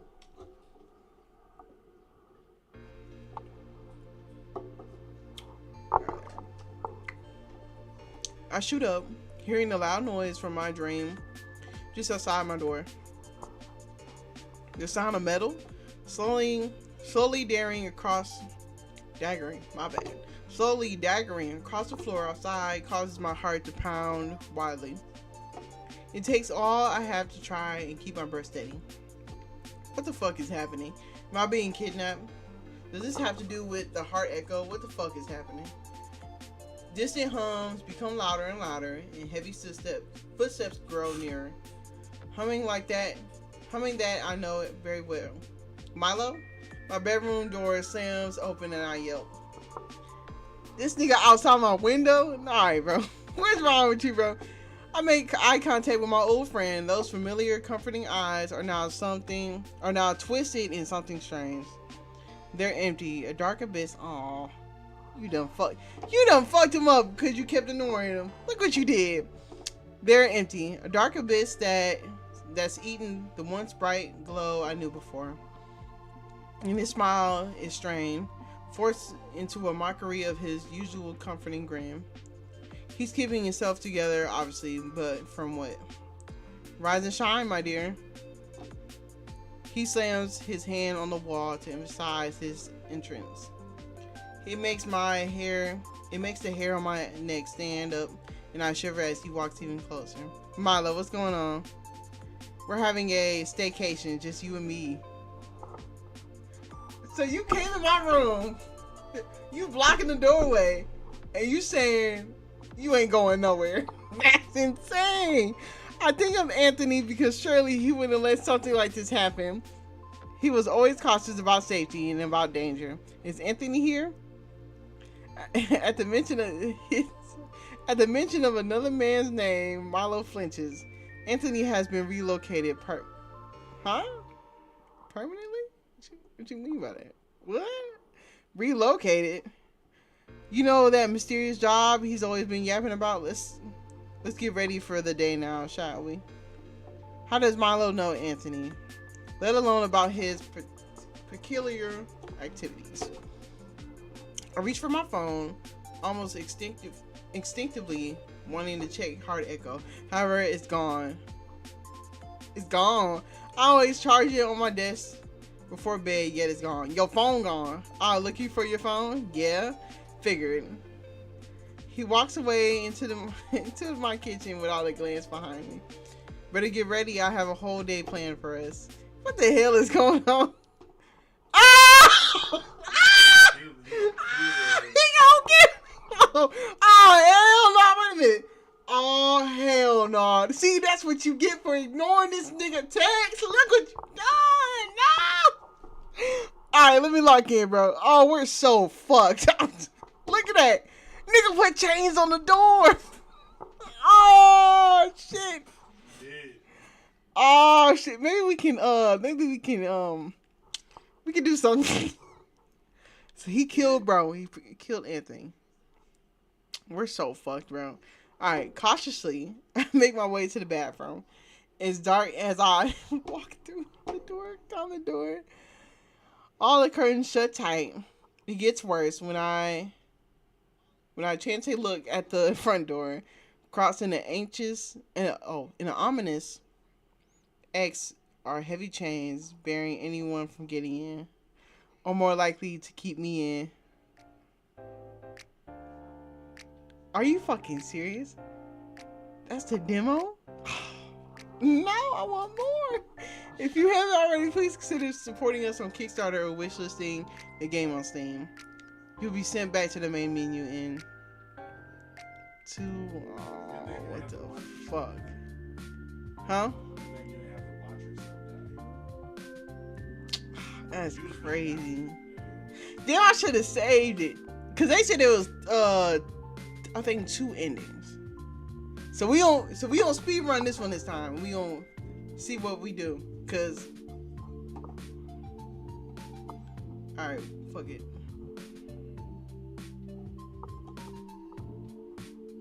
We gonna hurry up with this one.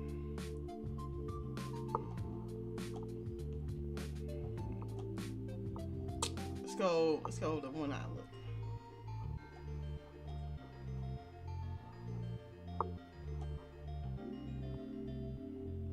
Now I like this. So we go history. We'll go all this different ones. Alright. We speed running this. Hey! Hey, are you alright? That's crazy, bro. I thought he was the one. That's crazy. But it was her. You wasn't even talking to him. No, that wasn't even me. I wanted to talk to him. I wanted to hang out with him, but she kept fucking ignoring his text. It's her fault. And she got the notification that his threat level was high. Nigga, like, she didn't fucking comprehend that Anthony's level went down. What did you do with Anthony? You fucking hung out with his dumb ass. So the only way to bring it down is to hang out with the person. She kept ignoring this nigga text. You fucked him. You made him go crazy.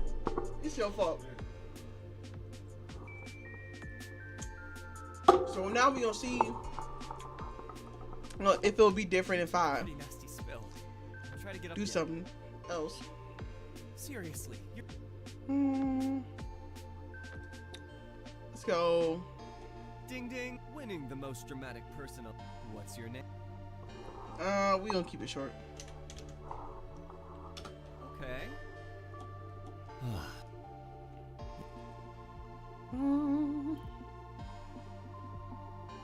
I'm Sarah. My shit. Alright. Nah, Oh shit! God damn it. you are the.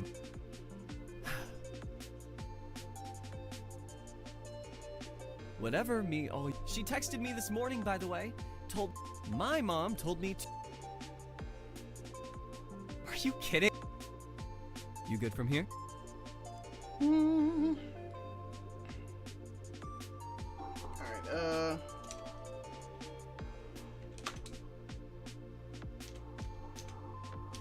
you go. That's my Call of Duty name. Alright, let's see. Yup. Oof. Okay, we running, bro. Oh no.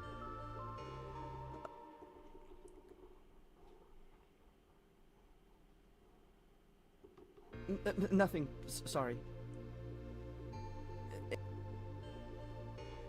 We'll see how this goes. I want to see if we'll get a different ending. Hello.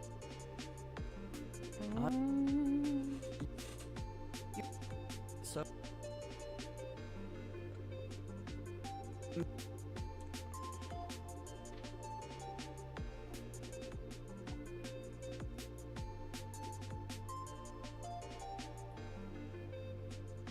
Well, I texted him back last time. We gonna do.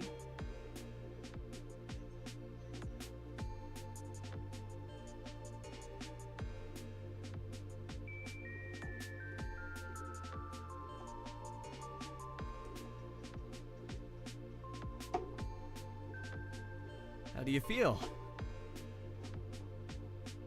Really? I worry too much. You wiped out just this morning. If anything, I'd say I worry the appropriate amount. For the record, my sources say you made it to class. And apparently caused a scene in the... I'm Milo Green when you're mad at me.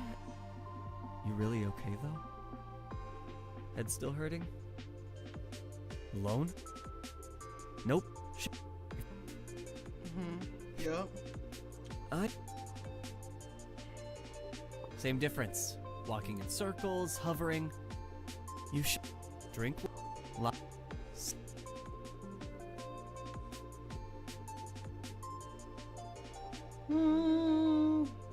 go.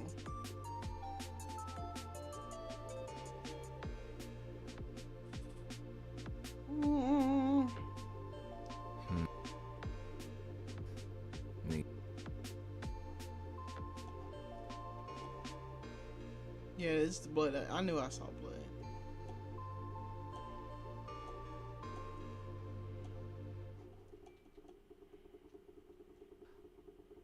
Oh. Don't work. Believe. Butcher shop. Mm-hmm. So we already do major. What major is it? Oh fuck! I forgot his major. Shit. What was it? Damn. What was his major? Ah, fuck it. Let's see what he wants. I like riding on my motorbike. Okay. Why? Alright, but last time we did stay up, we're gonna go to sleep.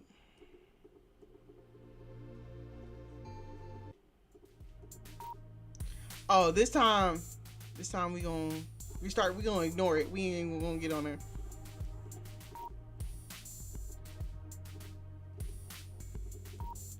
Damn, no, ain't even working. They ain't shit for that.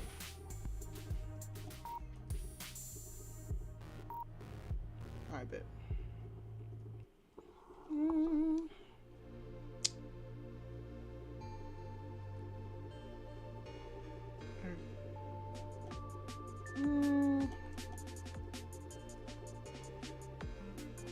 Shit, we gotta do this again. Alright. Is that right? Hold on. Gotta get this shit right. There we go.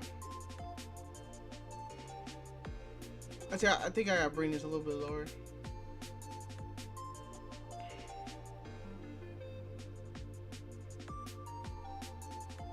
I'm trying to get it right. There we go.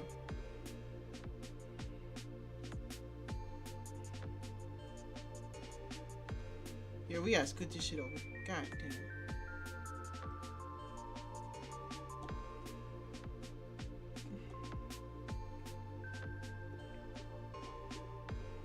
Oh fuck.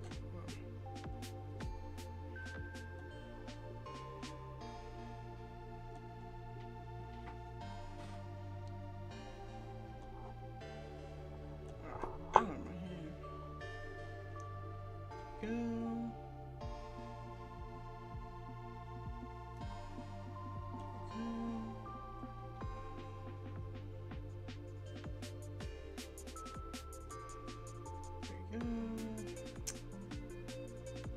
Alright, the last piece in, cool.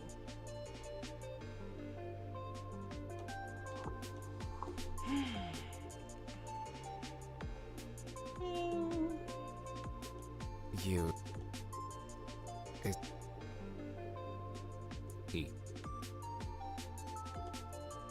I know.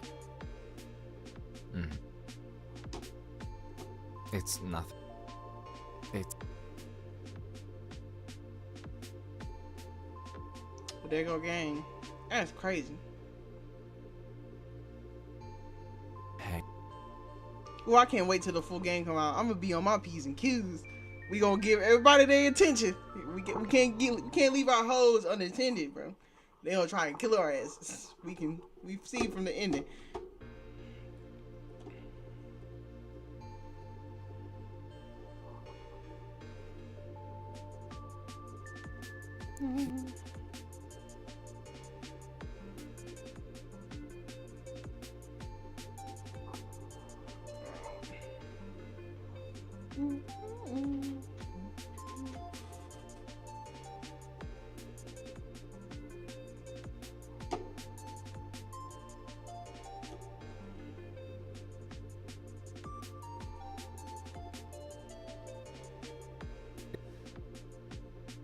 I'm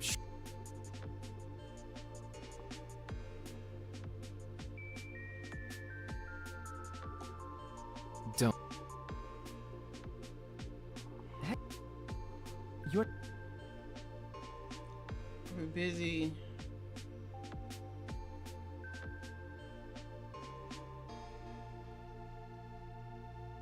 What did I say? No, yeah. Hey, don't worry. What? You. Cal, what are you. We count so fine. Yeah, we might just Sorry switch. about him. Milo, after that, a ending, then you know, I'm not sure if all of them are crazy if we don't pay attention to How them. many years has it been since you started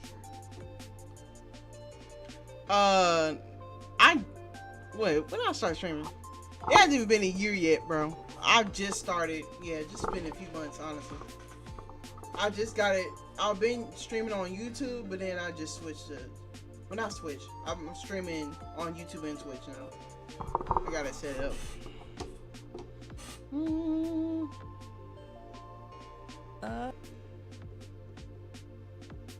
Park again. Alright, we gotta be nice to him. Actually, you know what? I think the choice is when they ask who we interested in. So we gonna go through. We gonna just do that again. Then so be it. If you say so.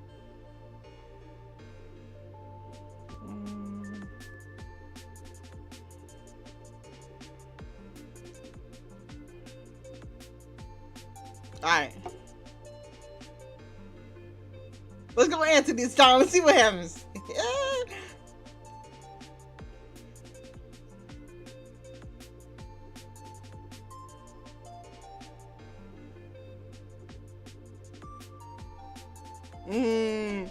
You aren't gonna snooze that alarm the 5th time, are you?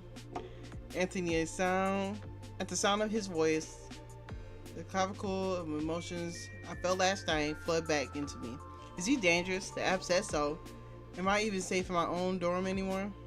Dreamland's closed for the day. Come on, got something for you out here. He sounds just how he always does. I shake my head, hoping it'll clear my thoughts. I might be putting too much stock into the random malware that installed itself onto my phone. Okay. It's curiosity that grants me the strength to emerge from my blanket cocoon outside and spot Anthony lounging on the couch, nursing a drink. Something hot, judging by the little tendrils of steam wafting up from the top of the mug. There you are. Here, sit, drink. I pat my way over to the couch, footsteps muffled by the fuzzy socks, and I take a seat next to my roommate. It's hot. It's hot here. I'll hold the front. You can grab the handle. Anthony gingerly hands me the hot mug of coffee. The mug is small. In fact, I register as my husband brushes against my husband? My hand. Ooh, what the fuck? My hand brushes against Anthony's to secure it. I almost dropped the tiny thing when I feel how hot his fingertips are, near scalding as he holds the mug steady for me. Thanks.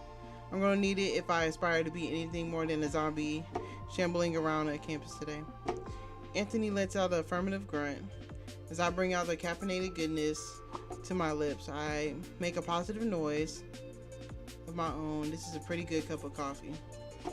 Like it? It's perfect. How did you guess the right amount of milk and sugar to add? Anthony shifts on the couch. You mentioned your coffee order during one of your post-class rambles. I improvise with that in mind. I think Anthony really paid much attention when I went on about my day. I don't even remember when I told him that little tidbit. Mission accomplished, then. This is delicious. Maybe I can save a few dollars and skip the cafe every now and then, since I have a barista living in my dorm. I can grab some nicer ingredients if you want. Flavor syrups, better grounds, that sort of thing. I think I like that. You might too. I mean, black coffee, a little sweetness won't kill you, you know. Tastes alright, it works. Never needed to try anything else. I make a face. I didn't like it at first either, too bitter. But I kept trying it. Everyone goes crazy for the stuff. I wanted to know why. I found out. Eventually, once you overcome the bitterness, there's all kinds of notes, nuts, chocolate, spices, and they're faint, but they're there. Coffee is complex, Instead of appreciating it, people dilute those flavors. They brute force the bitterness away with sweetness. I think this is the most Anthony has ever said to me, and I want to keep the moment going, but a horrible realization hits me. The fact that you got all this instant coffee is seriously impressive. I still think it's worth introducing you to all the delicious flavors in the chocolate factory, Charlie, but maybe later. Looking at my phone reminds me of how close I'm cutting it before the next class. You might have been right about all that snoozing. I'm gonna have to book it to make it on time for class. It pains me, but I get up from the couch scanning for my book. Wait, you didn't eat? No time. The coffee sustained me, trust. I can almost hear Anthony's eye roll as I race to grab my bag and rush out the door. By the skin of my teeth, I make it to the art class lecture on time. If I didn't have caffeine pumping through my system, I probably would have passed out from the exhaustion with how fast I sprinted onto campus. Professor Lane lets out an exasperated sigh as I enter the lecture hall. Okay. Why is Milo here? Someone's a little tardy to the party. Miss your alarm, or did our favorite brooding doorman reveal himself to actually be a yapping little chihuahua? I can't imagine Anthony as a chihuahua, but no. I mean, as a chihuahua, no. But we did sit and enjoy some instant coffee together for a bit after I snoozed my alarm one too many times. Milo raises the eyebrow, a dumbfounded expression forming on his face. He gave you some bitter burnt sludge, and you drank it willingly? Is everything alright in that dorm? Should I alert the authorities or something? Look at him! You can tell that nigga crazy, bro. His eyes keep switching, bro. You should have guessed it that homebrew coffee wouldn't be Milo's cup of tea. I stifled a laugh at the thought. He's such a coffee snob. Not all of us have round the clock access to the $10,000 miracle machine, Milo. Besides, I certainly couldn't taste any sludge underneath the cream and sugar Anthony added. It wasn't a cafe quality latte, true, but he made the most out of what we had lying in our dorm. The gesture was sweet enough. Milo doesn't look convinced, but he drops the subject in favor of Professor Lane's lecture. I follow suit, jotting down notes of fresh page on a loose leaf. The use of shadow or negative space can amplify the intensity of light. After I finish my class for the day, I head to the park near the edge of the campus. Most people prefer to study at the cafe or the library. I'm a fan of those spots too, but sometimes they feel a little claustrophobic. Frantic energy oozing from everyone can be overwhelming. There's a chill in the air today, which means that the park will be mostly empty. On days like this, I can imagine the park as a secret oasis only a small handful of students know the way to. I pull out my sketchbook, eager to try out some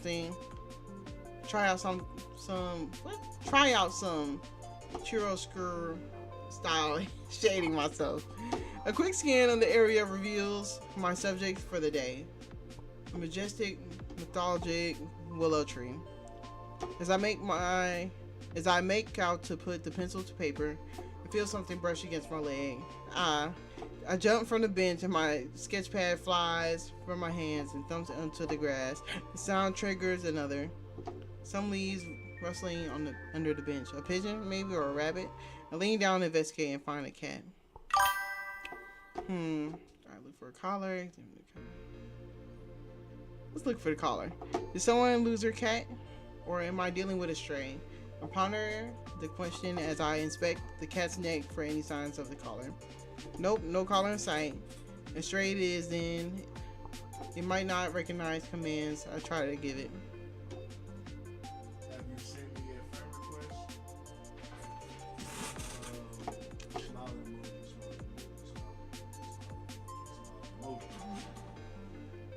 I'm gonna show my palm to the cat. Right. As I extend my palm towards the cat, it brittles. I wait a spell before trying again. It looks less alarmed this time around, but it makes no move to inspect my hand. Okay, maybe we can share the bench then. Me up top and you under there. Does that work for you, little guy? The cat responds with the same steady gaze he gives me this entire time. It doesn't seem keen to move from its leaf bed. Slowly, I grab my sketchbook off of the ground and sit back down, giving the cat as much space as I can. Back to more important business. Drawing a moody willow tree with some flair. It takes a minute to get to the zone, but before I know it, my pencil begins gliding along the surface of the sketchbook like a breeze against the willow leaves. At some point, the cat joins me on the bench and welcomes the company. I stay in the creative flow for who knows how long until the breeze turns a little gentle. Paper in the sketchbook whips erratically and the winds buffet the tree. As if a curtain is being drawn, the willow leaves part to reveal a figure lounging on a hefty branch near the tree trunk. Is that Anthony? I hold my breath, willing the wind to pick up again. Sure enough, it's him. He's lying on the bench, one arm folded above his head, and the other clutching something to his chest. I see gangly wires belong to a pair of earbuds and a sport ball resting at the foot of the tree. He must be listening to some music on his phone. I can't help but wonder what genre he likes. Maybe something grunky, rock, metal, alternative, or perhaps he's the type to listen to stuff no one would expect, like bubblegum pop.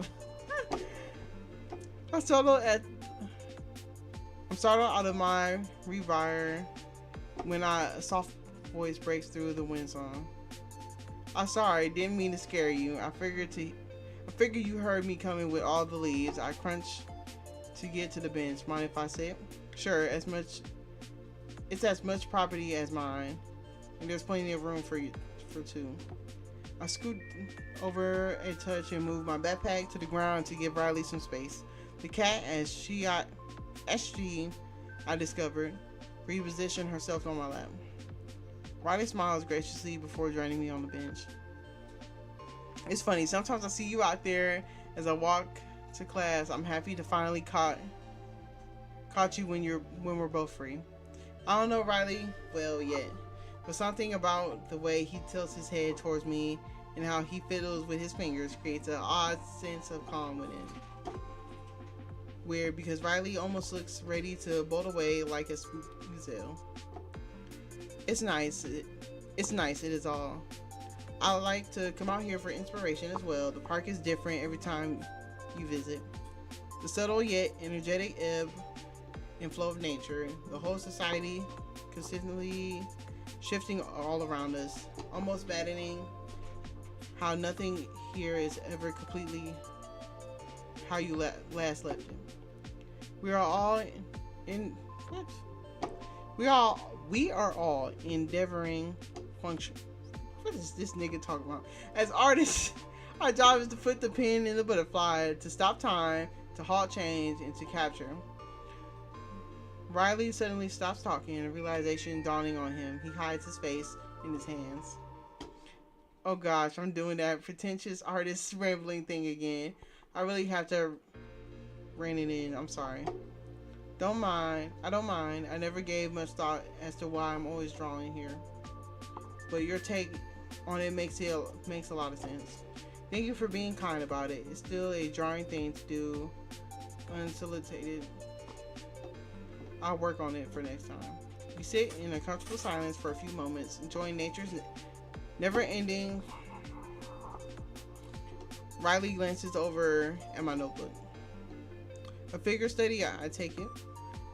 Might be a sketch. Call it a tree a figure. No, silly. I'm talking about the human person you drew. Not the tree they're sitting on. Oh. Would you look at that? I did draw someone in the tree. Have you ever zoned out so hard you drew something and didn't realize it? Happens to me all the time. Part of the fun of looking back through my drawings and discovering pieces I don't remember working on. We share an understanding, giggle at that. Riley opens his mouth to say something else when a high velocity object hits him square in the jaw. Damn, ouch. Riley, are you okay? Where did that soccer ball come from? Damn, bro. I know Anthony did not kick a soccer ball at his chin, bro. They bullying this nigga. My attention is equally split when trying to help Riley pull himself together and checking to see if more flying balls are headed our way. Should we get you to a nurse? Your face is pretty red. Riley is interrupted a second time. Sorry, you. Riley? Right, my bad. I got a bad ankle on the ball, swerved somewhere. Anthony glances at Riley's rapid flowing face. Somewhere it wasn't supposed to go. We need to get some ice on you, like now, before your face swells up. Yeah, I think you might be right. Mind leading the way? I think I'm starting to lose vision in one eye. Nigga, they didn't hit you that hard. You'll be fine. He said, bitch, you ain't going with him. You'll be fine. Swelling should go down in a day or two if you're consistent with the ice. Let up though, and it might come back. To bite you. Are you secretly majoring in medicine, Anthony? Nah, just get hit in the face more than most. Riley's mouth starts working like he's got a retort ready. You should, hey, make a new friend. Anthony gestures towards my feline companion. I think we built a nice rapport. Yeah, cool. Cats are cool. Chill, mellow fellows. Stinging. Why won't it stop stinging? I mentally facepalm. Riley needs help. Wow, you guys know what time it is. Infirmary time. Bye, Anthony. Maybe put the ball away for today. I give the cat a few last scratches before helping Riley to the infirmary. After getting Riley some medical attention and suffering through my evening class, I finally arrived back at my home base for the semester. As I open the door, I'm greeted by the familiar musk of greasy food and the droning static of a talking head coming from the TV. Oh hey, welcome back. There's some takeout in the fridge I didn't finish if you're hungry. Anthony calls out from the kitchen. He hunched over the table back facing me, fiddling with something. Ordinarily, I say your leftovers are your problem, but I'm still a little hungry, even after nabbing some food on campus. I make my way over to the kitchen, fetching the to-go box from the fridge and popping it into the microwave. 1 minute, 30 seconds should do the trick. As the machine's warm light turns on and starts humming, I turn face to Anthony, who has relocated to the living room, back once again, turned to me. Did someone accidentally hit you in the face with a soccer ball too? As if I never let myself get so engrossed into a conversation that I completely miss a projectile flying right for me. A light bulb comes to life in my mind. I grab one of the takeout menus off of the fridge and fashion it into a crude paper ball airplane. With the silent grace of an assassin, I launch my weapon at Anthony. It's a direct hit, right into the jugular. Anthony winces as his hand shoots up to cover his neck and cranes his head to glance at me. Nice shot, sharpshooter. Didn't think you had it in you, and point taken. In this position, I can see that he's got a dirty cloth in his hand. There's a shape of something underneath it. Gonna share what's that you're so focused on over there? I wasn't planning on it, no. The microwave beats loudly. I sighed to myself, spinning around to grab the remains of Anthony's dinner and to join him on the sofa. He shuffles, eyes darting into the direction of his room before landing back on me. Might have been smarter to have done this in my room. I was trying not to freak you out. Don't freak me out. Don't freak out, okay? It's just a prop. Lies. That's totally for sure not an ominous thing to say, but I'll do my best. I steel myself as Anthony removes the cloth to reveal a gun. That's a gun. Yep. Like I said, it's not real or anything. Replicas sometimes look realer than the real thing nowadays. I got it from a film department for a project. A personal thing. Directed study, professional, perfectly harmless to you. I can make sure you don't see it again though, fake or not. I know this kind of stuff can make people not feel safe. You're safe here. For the record, that's not something you should worry about. I don't have any reason to think otherwise, but thanks. So you borrowed a prop gun. I'm curious, why do you have it here? Thought it'd be rude to return it so dirty, see? It holds up a piece of cloth, black stains, discolor, otherwise white sheet. Suits collects inside, can damage the gun if you leave it sit there for too long. That thing actually shoots, enough to look realistic. I'm no gun expert, so I take Anthony's at his word. Honestly, the gun is making me a bit nervous.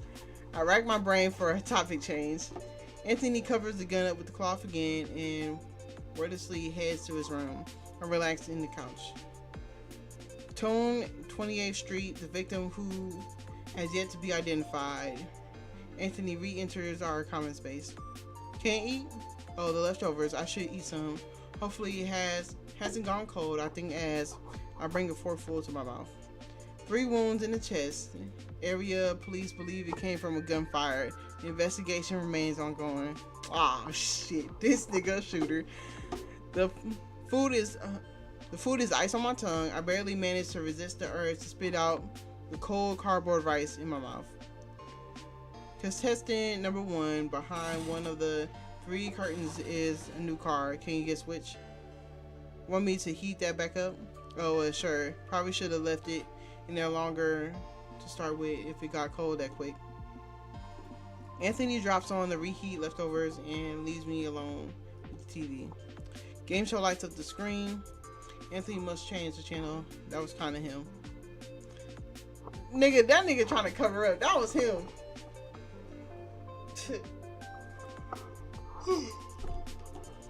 Hearing about all the misfortune I was lucky to avoid on any given day makes me go nutty after a while. I try my best to focus on the charismatic show host.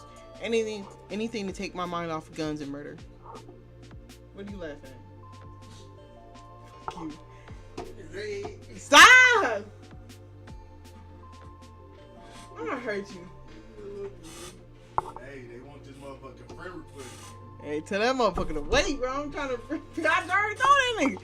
Eventually, I crawled into bed. But once again, see, bro. Bro, let me read, bro. I ain't did shit. Yes, you did, bro. I'm not doing nothing. Read your shit. Alright, bro. Why are you laughing, bro?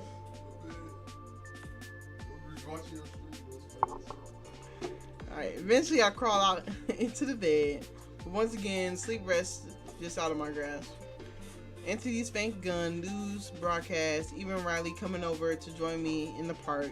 I can't stop feeling this sensation of danger lurking around every corner. My nerves are wound up so tight I might as well just explode.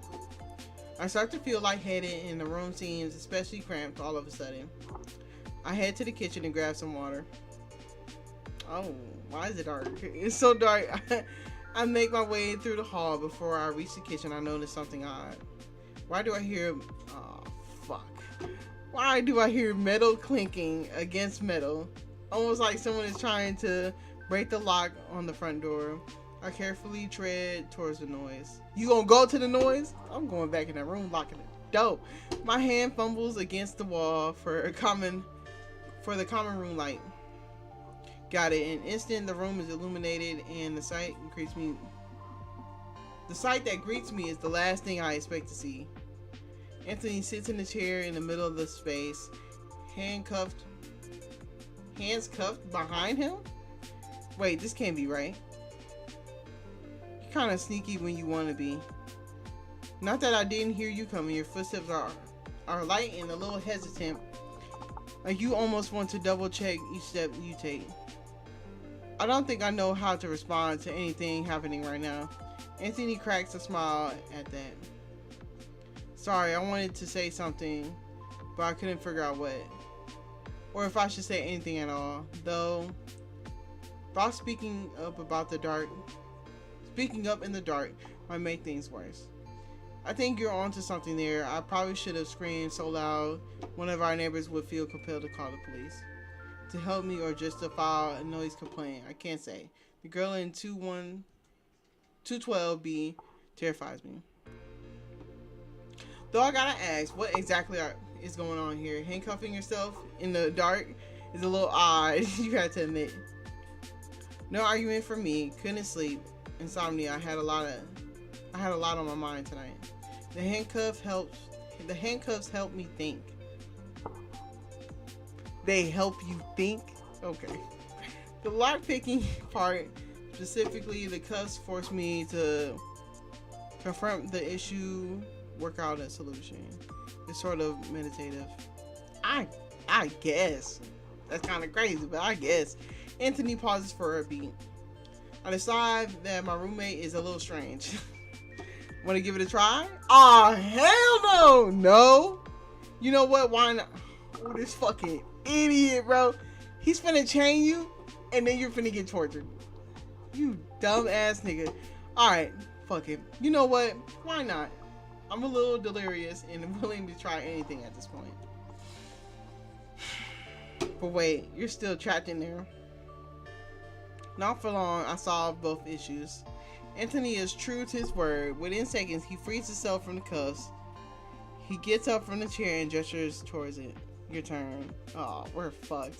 As Anthony passes the handcuffs to my wrist, the gravity of what I just agreed to hits me like a semi-truck. Oh, now it hits you. Oh, fuck. A wave of unadulterated panic washes over me.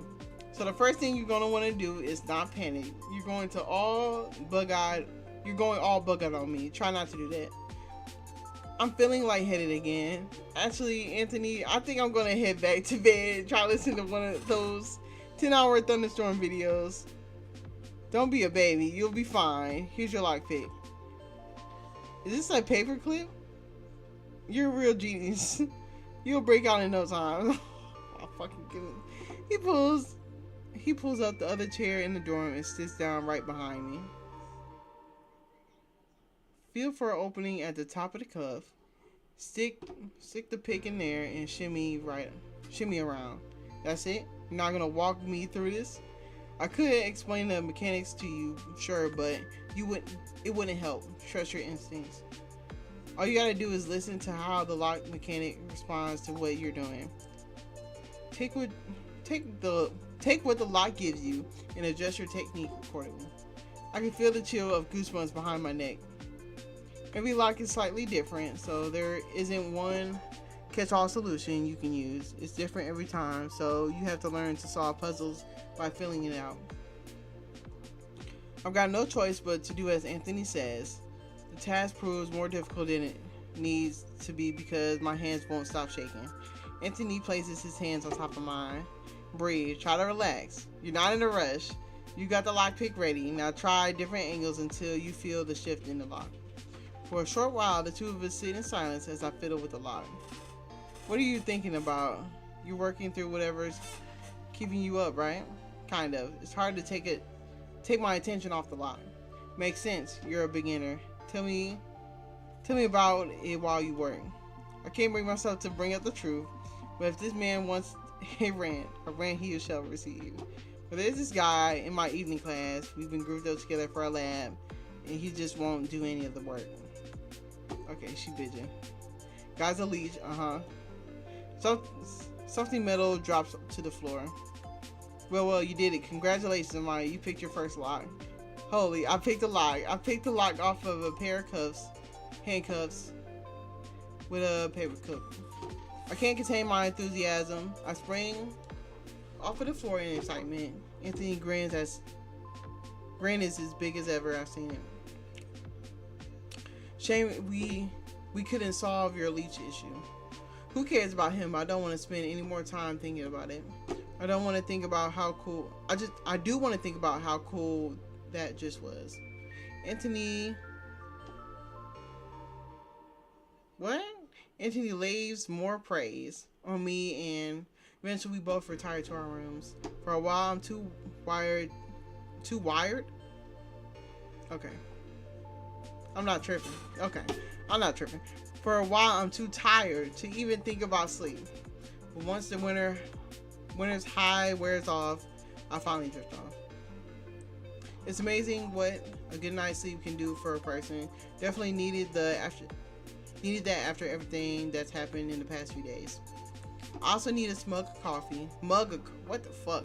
How did I add an S to that shit? I also need a mug of coffee. Anthony left me on the kitchen counter. The eggs and bacon are a nice touch too. Additionally, the fact that the 2 sunny side up eggs and a piece of bacon formed a droopy smile face, sealing this morning as one of the greats. My roommate also left me a little note reminding me that skipping breakfast is bad. I tossed that little tidbit into the trash bin before heading out to class. Today's slate of classes were nothing to write home about. Not too boring, but nothing spectacular either. With classes. Ooh, shit. What the fuck? Yeah, hold on. I need something to drink. I'm gonna get some juice this time. Damn. Yeah, my tongue ain't dry.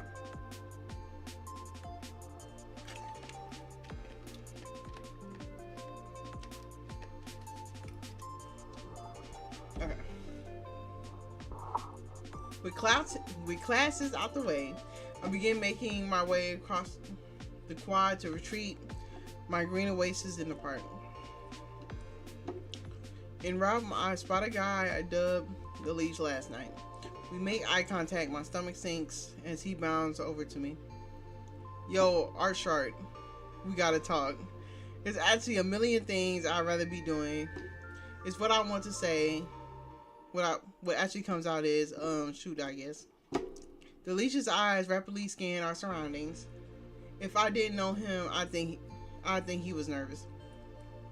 Wait a second. Oh no, there's no way. He's not gonna... Huh? I split the stupid lab assignments with you, okay? I think my lucky star is that the worst case scenario didn't just play out. But wait, what did he just say? You what? You're deaf now?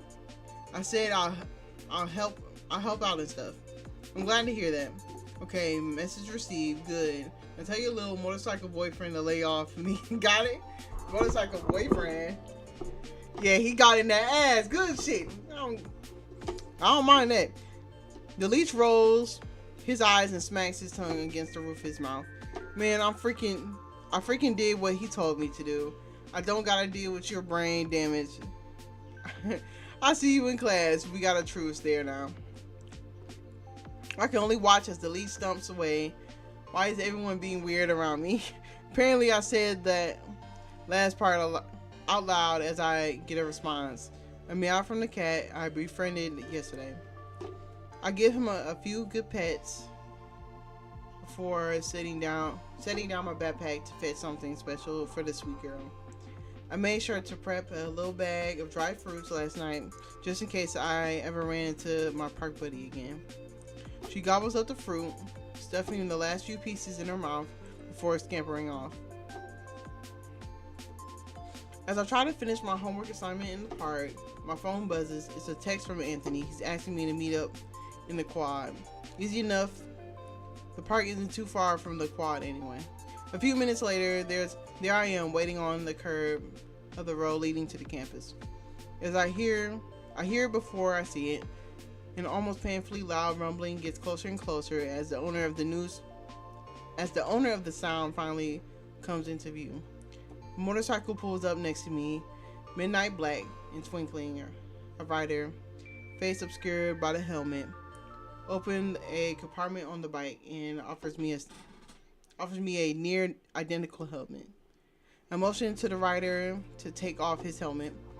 This is definitely Anthony. I don't know anyone else who dresses like the man in front of me, but we need to have a chat first. The rider does his act, removing the helmet, obscuring his face. Okay. Screenshot. Hey, he look good. Oh, yeah, I ain't gonna hold you. He kind of look good. Evil. I ain't gonna hold you. I'm gonna hold you. Seeing that clip again. Oh, they put the rose petals and everything. They done cooked. They cooked with this picture. I'm not gonna hold you. Hey, you showed up. Hey, you showed up for a little ride downtown. Nice bike, and maybe I am. One of the first things I bought and paid for on my own dime, a real mechanical masterwork. And maybe isn't a yes. Correct. So I take it you're the one the least called my motorcycle boyfriend. Anthony brows shoot straight up as his eyes widen. It takes him a beat to utter the words clearly confused by boyfriend. That's what he said. That one's got a colorful vocabulary, that's for sure. So you talked to him, got him to magically change his mind about being, well, a leech. Yeah, and pretty much. I ran into him, got mad, and said my piece, and he understood me perfectly. Right. You know what? I won't ask. Thank you for having my back. Whatever you said to him really worked. I owed you a solution to your problem, didn't I? Just following through. He pauses, looking over his shoulder in what I want to say a bashfulness, but it's hard to tell with Anthony. Great. Sappy time over, and now can you grab onto my back and throw on this helmet? Two of us race around town on Anthony's motorcycle, holding his waist tightly. I crane my head to the side to watch the buildings pass by in a blur. We seem to be gaining elevation. Anthony pressure on the gas pedal steadily increases, forcing me to hold on tighter. Anthony's solid. I can feel the way his core muscles flex to hold him steady on the bike. It's a little dizzying. Okay. But I'm saved as the motorcycle finally comes to a halt. I hop off the bike, eager to put a bit of distance between us for a second. We arrived at the cliff edge overlooking the college town below. You can see our campus clearly from here too. Anthony sat down in some grass, leaning back against the bike. His feet dangle over the overlook. I join him, sitting cross-legged so I don't accidentally take a tumble down to the large hill. See that building next to the old admin office? There's a window, 2 of them. Really? 3 floors up, 5 away from the leftmost one. He pauses. The light's on. She's home. My sister, Eleanor. Oh, that's your sister? Ah, no wonder. Okay. My sister, Eleanor, she worries about me. I don't know how to reassure her. I try to give her space, let her do her job, but I worry too much. I worry too. She tells me not to, but I can't help it. I come up here to worry. We eat dinner together sometimes. I stay with her when she cries in her room. Sometimes I wait for her to turn off her lights and tuck in for the night. Out here, I can be at Sentry. Sentry? Okay. Make sure she's safe. He shakes his head, trying to soft off. Sorry, I brought you here so I could enjoy the view. So you could enjoy the view. It's fine, Anthony. You're fine. I can keep you company while you worry. We sit like this until the sun fully retreats from the horizon. I don't know what to make of this evening, but I feel closer to Anthony, and I think he feels more comfortable with me too. We get back to our dorm late, each of us heading to our own dens of respite. I flop on the bed and pop into my headphones and play some music. My jam sesh is interrupted by the sound of the front door clicking open. I jump out of bed. Anthony mentioned doing a grocery run soon. There's some stuff I wanted to add to our list. I almost tripped over myself trying to hustle to the door to catch my roommate in time. Anthony, where are you headed? Grocery run? It's late. Grocery store's closed. I got a meeting with my study group. Don't wait up on or anything. You know how these sessions can drag on. I'll try to be more quiet when I come back. Sure, have fun. Hope your brain doesn't explode. A faint smile, just the smallest turns Turns to his lips. Thanks. At that, Anthony leaves the dorm. I decide to chill in the living room when I realize I forgot to pick up a package in the mailroom on the first floor. I throw up some sweats for the journey, but there's one small issue. The door is stuck. It won't open. The locks aren't on yet. It feels like there's a lock holding the door shut. This is crazy. Am I stuck in here? Is Anthony gonna be able to get in or get me out? After pacing around the common area, I decided to kill time to watch some mindless late night TV. Anthony's got to be coming back soon, right?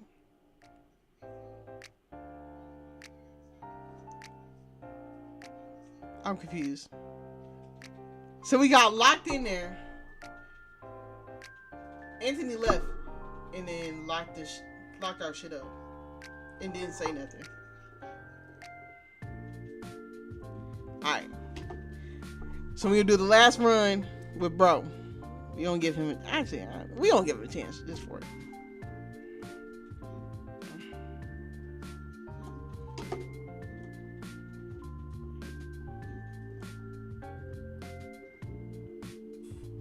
We'll go with a bright red this time.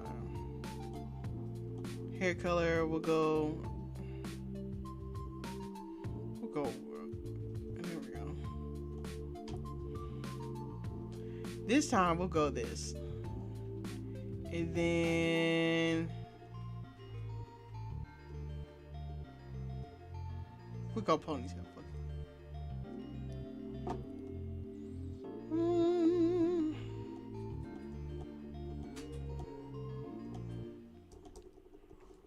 Alright, we can speed past this. Hey, are you alright? Yep.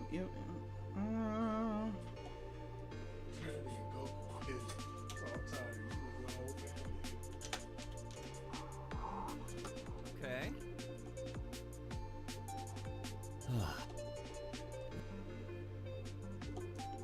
Come on. My shift. Nah. I'm doing the last one. Riley. So, Ellen, you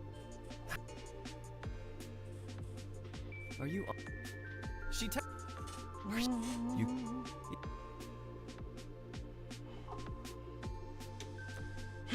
See. Fire. Alright.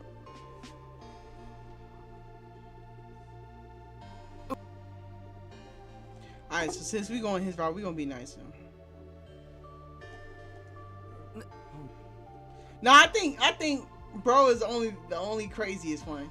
Like they all gonna lock me in a room, but Anthony was just low key crazy. I don't know why our door is locked though. We gotta figure that out. Oh.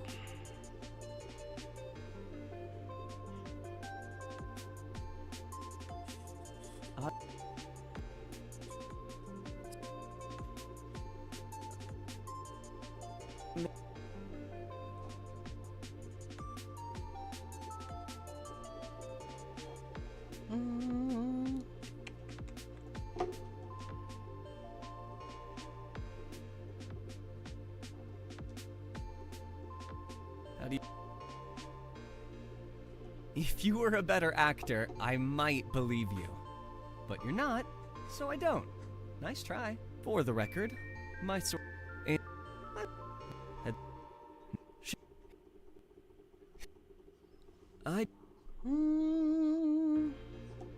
You're wasting your breath lying when you should be walking. Go on. You drink water. He hit that shit. I ain't know. Milo's still my favorite. I don't care. I know that nigga a little crazy, but we did home like days in a row. Take it out.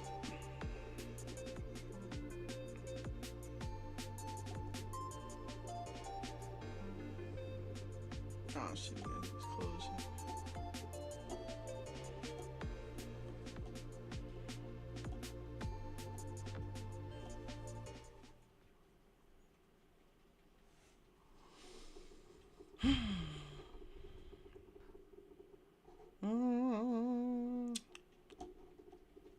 work. Believe.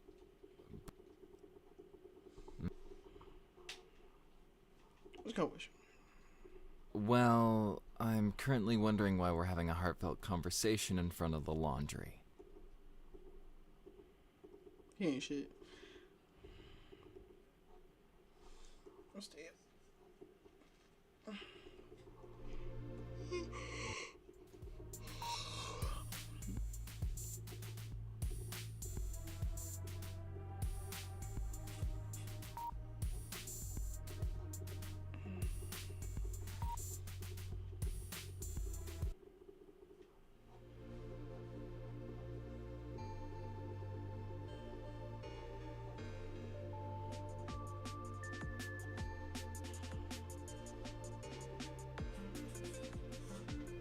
There we go.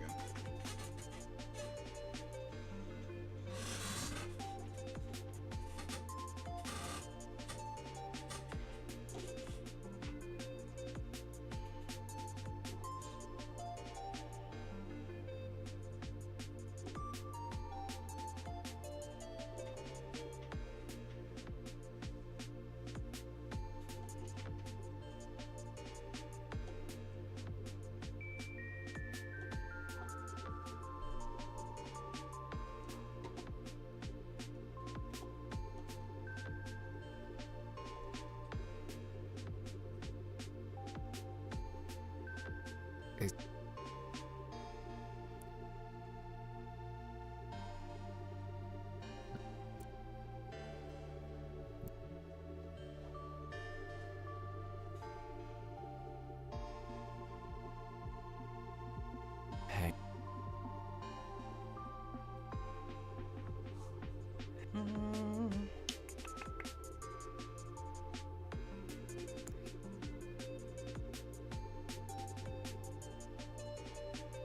Okay. Let's see.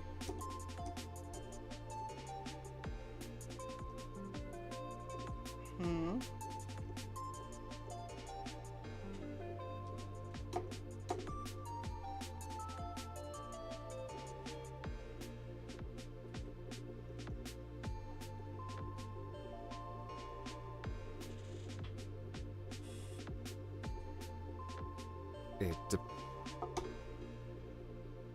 I'm.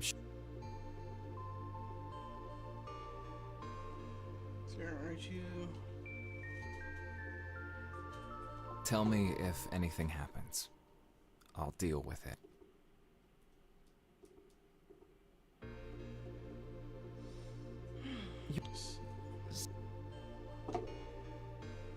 I have.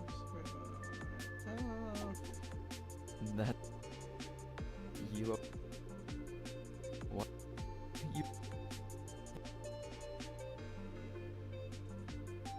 I need his storyline. I can't wait for him. I need Cal to be, you know what I'm saying?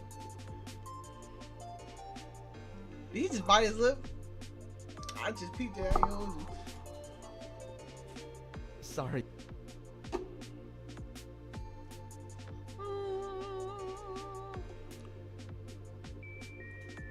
Park again?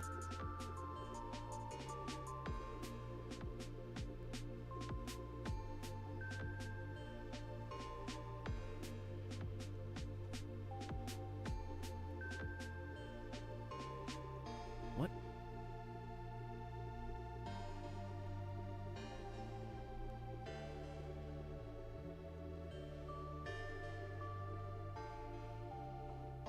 Alright, we'll do Riley.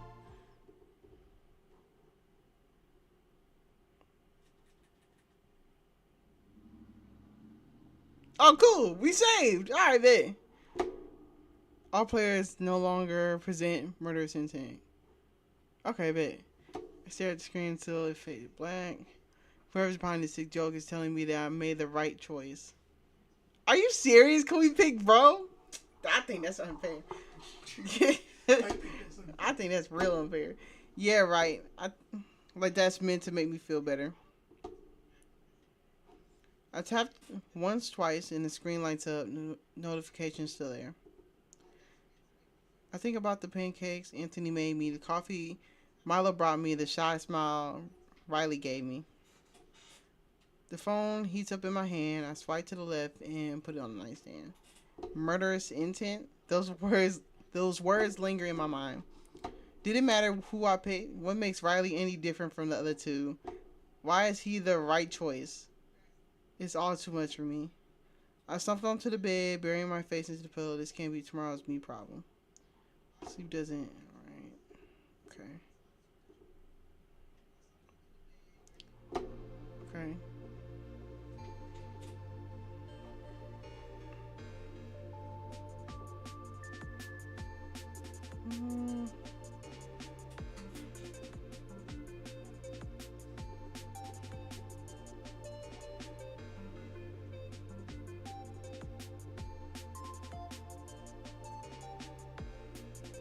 You already know we gotta see Mans.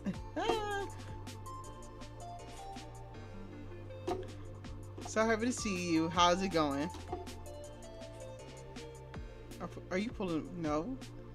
You sound unsure. I had to think about it for a second. You haven't pranked me? No, not recently, no. His playful grin slips just for a second.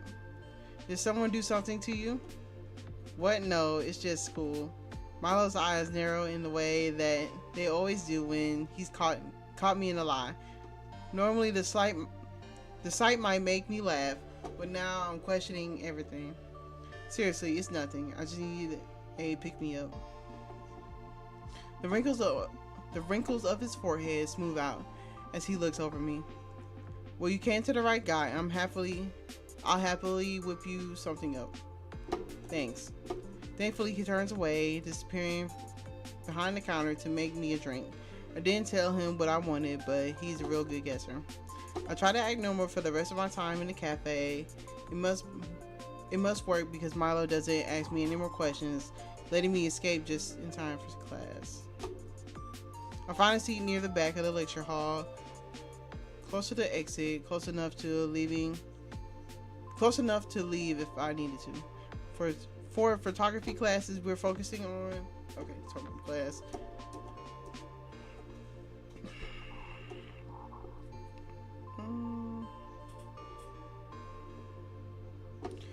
So next to him, like his empty classrooms. Okay. What if he's already there waiting for me? What if he knows I'm scared? What if that's what he wants? The bell snaps me out of my thoughts. I pack up my things slowly, letting the other students file out ahead of me. I know I can't just stand there. I need to keep moving. No matter how terrified I am of him, I still don't know if the list is real or not. This could all be made up. It'd be rude of me to leave him hanging. The classroom is empty. I head to the door, leaving. Okay. Are we still on for later? On my way. Okay. Okay. I know what I'm gonna do. I'm gonna create it. Look at this fine. I love me some Anthony. I'll tell you what. Man. His shoulders are hunched. His head tilted, his lips pressed together in concentration. The sketchbook lies open in front of him. His pencil moves across the page in quick, confident strokes. What is he drawing? Hey, right. His hands slam the page and shut so fast the pencil gone flying. Looking up at me with a wide, startled eyes, his cheeks flushing pink. Sorry, didn't mean to sneak up on you like that. No, it's fine. I was just lost in thought. You know how it is. What were you working on? Oh, just practice sketches, studies. Nothing interesting, really. Can I see? His fingers tighten on the cover. For a moment, I think he's going to say no. It's not very good. I mean, I was just messing around in Riley. He hesitates, then he flips past the pages quickly. Too quickly for me to catch more than a blur of lines and shadows. He lands on a page, a study of hands in different poses. Hands, they're hard, you know. I can't never seem to get them right. I'm pretty sure that's not the page he was working on, but whatever. He's just a bitch shy, that's all. They're really good. Thanks. That means a lot coming from you. His smile is genuine. His shoulders relax, pulling the sketchbook closer to his chest. So, the project? Right, I was thinking. His hands move as he talks faster and faster. He gets excited. And then we could use different mediums for each piece, like charcoal for one, watercolor for the other, to show how our essence changed depending on Riley. But, this nigga chatting. Riley, you there? He blinks at me, his cheeks hard pink again. Let's do it your way. It sounds good. Really? His voice cracks on the word. I can't help but giggle at that. We spend the next hour talking through the details, or rather he talks and I listen. His ideas are good, better than good. He thought about this more than I have, clearly. By the time we wrap up, the class has emptied out completely. I'll walk you back. You don't have to. I want to. He wouldn't know where you live. Because that nigga was second on the list. So, if bro chained me up, I don't know what this nigga gonna do. His voice is soft, but there's something underneath that makes me pause. Something that sounds like insistence. I gather my things and we walk through the quiet campus together. The stars are out, scattered across the sky like speckled white paint. Riley walks close to me, close enough that our shoulders brush from time to time. We reach my building and he stops at the entrance, turning to me. I'll see you tomorrow? Yeah, take care. He lingers for a moment, then nods and turns away. I watch him go until his figure blurs and I can't see him anymore. It went better than I expected. I'm scrolling through my phone when the message comes through. Today was really fun. I'm glad we're partners. Who's got you smiling like that? What you heard about that though? I look up, he's leaning against my door frame. Against the door frame of his room. Arms crossed. I didn't hear him come out. No one. It's just a project. The project. Yeah, with Riley, he's my partner. Right, the Sinclair kid. You know him?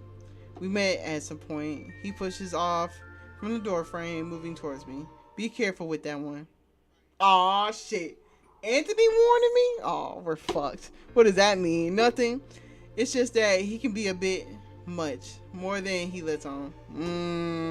He holds my gaze a moment too long. Another notification chimes. I glance back down at the screen. Everything okay? Just wanted to check in. Come swing by tomorrow. I'll make you a honey latte. Ooh. See all my hoes chatting with me. I stare at the messages. Milo being exactly the kind of friend he's always been. My hands shake. My hands shake. My heart is still racing from Anthony's words, from everything. Respond. My fingers tap the screen quickly. Don't worry about me. I'm just tired. I'll hold you to that honey latte. Get some rest. I look up. Anthony's still standing there, waiting for me to say something. I'll keep that in mind, thanks. He gives me a nod and turns, walking back to his room. His door shuts behind him with a quiet click. I get a notification, a post from Brutal Honesty. It's always the ones you have the highest expectations for that, huh? Oh, what the fuck? Nope. I'm not even gonna say it. I stepped into the shower. I was fucking up. Hold on.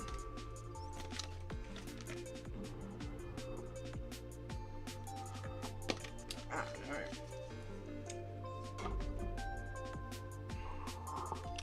The steam fogs up the bathroom, and I can stand under the hot water for longer than I need to. Letting it wash over me, letting it drown out my thoughts. Creak. I turn off the tap.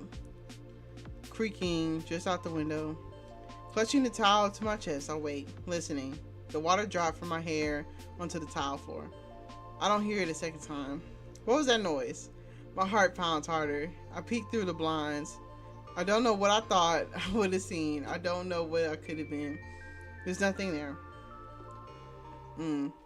I wake to an empty apartment. Anthony's door is open when I pass it.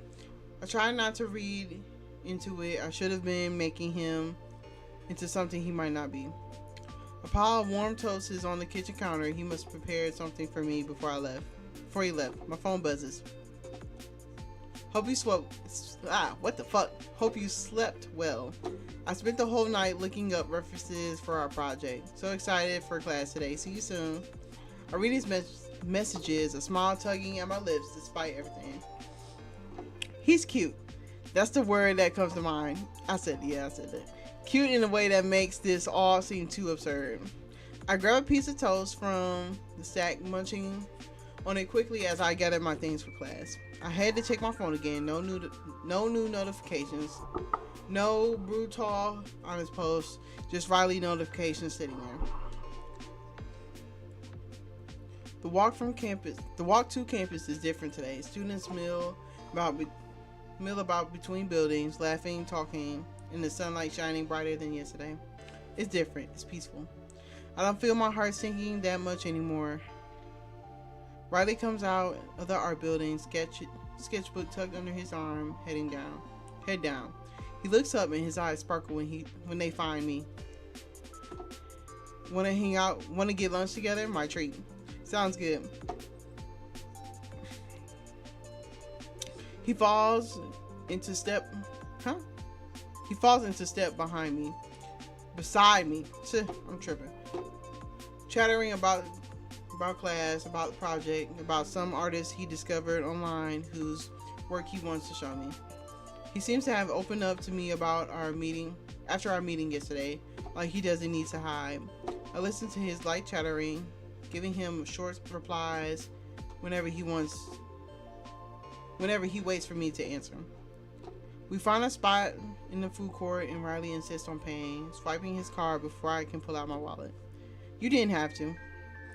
It's a thank you for everything. He grins at me and my heart flutters. Aw shit, we catching feelings. He's off again, spilling ideas spilling out. Color theory, composition, the different ways artists capture the same subject. What we can do with our project that's never been done before. I find myself smiling, watching him ramble. It's easy to forget in moments like this that anything is wrong. The light that hits your face when you're sitting by the window in visual fundamentals. I've been trying to capture it in my sketches, but I can never get it quite. His sketches. I give him a look and he stops himself. Cheeks flushing, his eyes dart away. I mean, it's something I noticed. We could reference it for the project. You've been sketching me? Yeah. He lowers his head further. No, I mean, yes, but not like it's just practice. His words trip over each other, his face growing redder by the second. He's gripping his sketchbook so hard, his knuckles are white. I'm flattered. You are? I think back to the sketch I pieced together a few days ago. How long has he been drawing me? Yeah, next time, just tell me before you draw me. I will. He laughs. He ain't gonna tell you shit. He gonna keep drawing your ass. I can see them. Can I see them? The sketches? They're not finished. I want them to be perfect before I show you. Riley. Soon, I promise. I just need to get them right. I notice the way his fingers curl tightly around the edge of his sketchbook. The way he glances at me when he thinks I'm not looking. What's in there that he doesn't want me to see? The cat's out the bag, yet he's still being so secretive. He changes the topic after that, going back to the project, talking faster again, hands moving again. I try not to follow, try not to focus on his words, but my mind keeps me from wandering away. To how he reacted when I asked about the sketches, to the list. Always the list lurking in the back of my mind. What's wrong? I blink. He's leaning forward, face close to mine, concern written across his face. Features. Crazy, you okay with being the second option? What do you say? Crazy. He's basically crazy. He's okay with being the second option. He is. I'm not finna hold you. Like, but I'm telling you, he finna chain me up. I'm not finna hold you, cause you missed it. If you just now coming in, you missed that shit. Last time, so we talking to this red nigga, a childhood friend. That nigga chained me up in my dorm room, bro, and killed my roommate. And he said, it's just gonna be me and you now. we dealing with some crazy motherfuckers. So I want to see how this went in. I'm not gonna hold you. Sorry, I'm just tired. We can stop today if you want to. No, it's fine. I want to keep going. He studies me for a moment, his eyes almost knowing. Then his soft smile returns. Let's go to the cafe. Some caffeine might help. I know you go there sometimes. How does he know that? You see that? You peeked.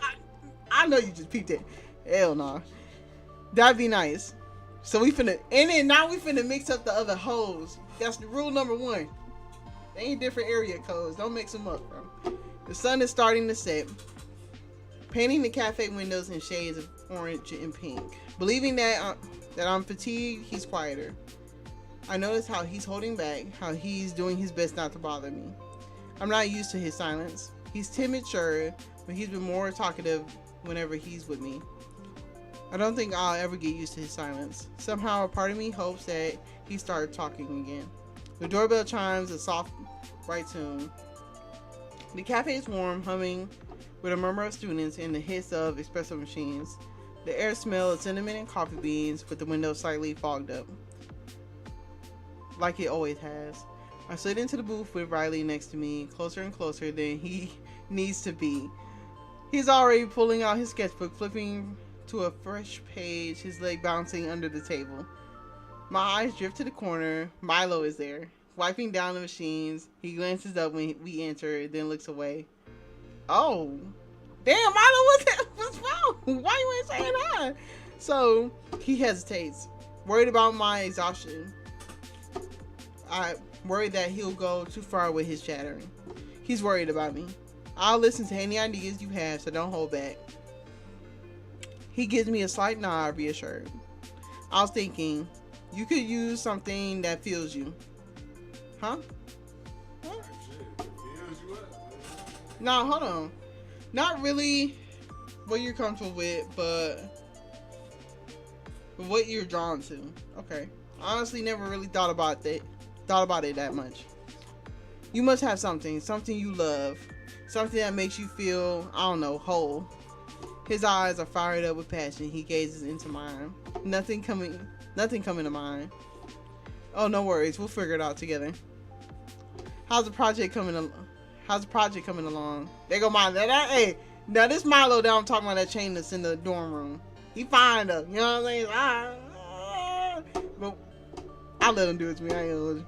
Milo standing over us, arms crossed, an easy smile on his face. His eyes are fixed on Riley. Oh hi. Wow. Hi, Milo. He was relaxed a moment ago, comfortable. Now he looks anxious. It's going well. We just planning out our pieces. You know, Milo sits across from us, settling into the booth. Sounds interesting. You're an art student, right? Riley gives him a nod. His shoulders tensing further. It's odd, but Riley looks a bit starstruck. I've seen your work around in the student gallery. You got talent. Oh, thanks. Hey, are we witnessing boy love or something? I ain't gonna hold you. He scratches at his fingernails. You're going for every guy you see. Hey, if they fine, I gotta yell. What's wrong with that? I mean, shit, it ain't every guy. It's just all of them fine. You know what I'm saying? No, it ain't. It's okay though. He scratches at his fingernails, not knowing what to say. How about checking out the lecture series next week? We got a guest speaker, a whole thing on... Okay, whatever.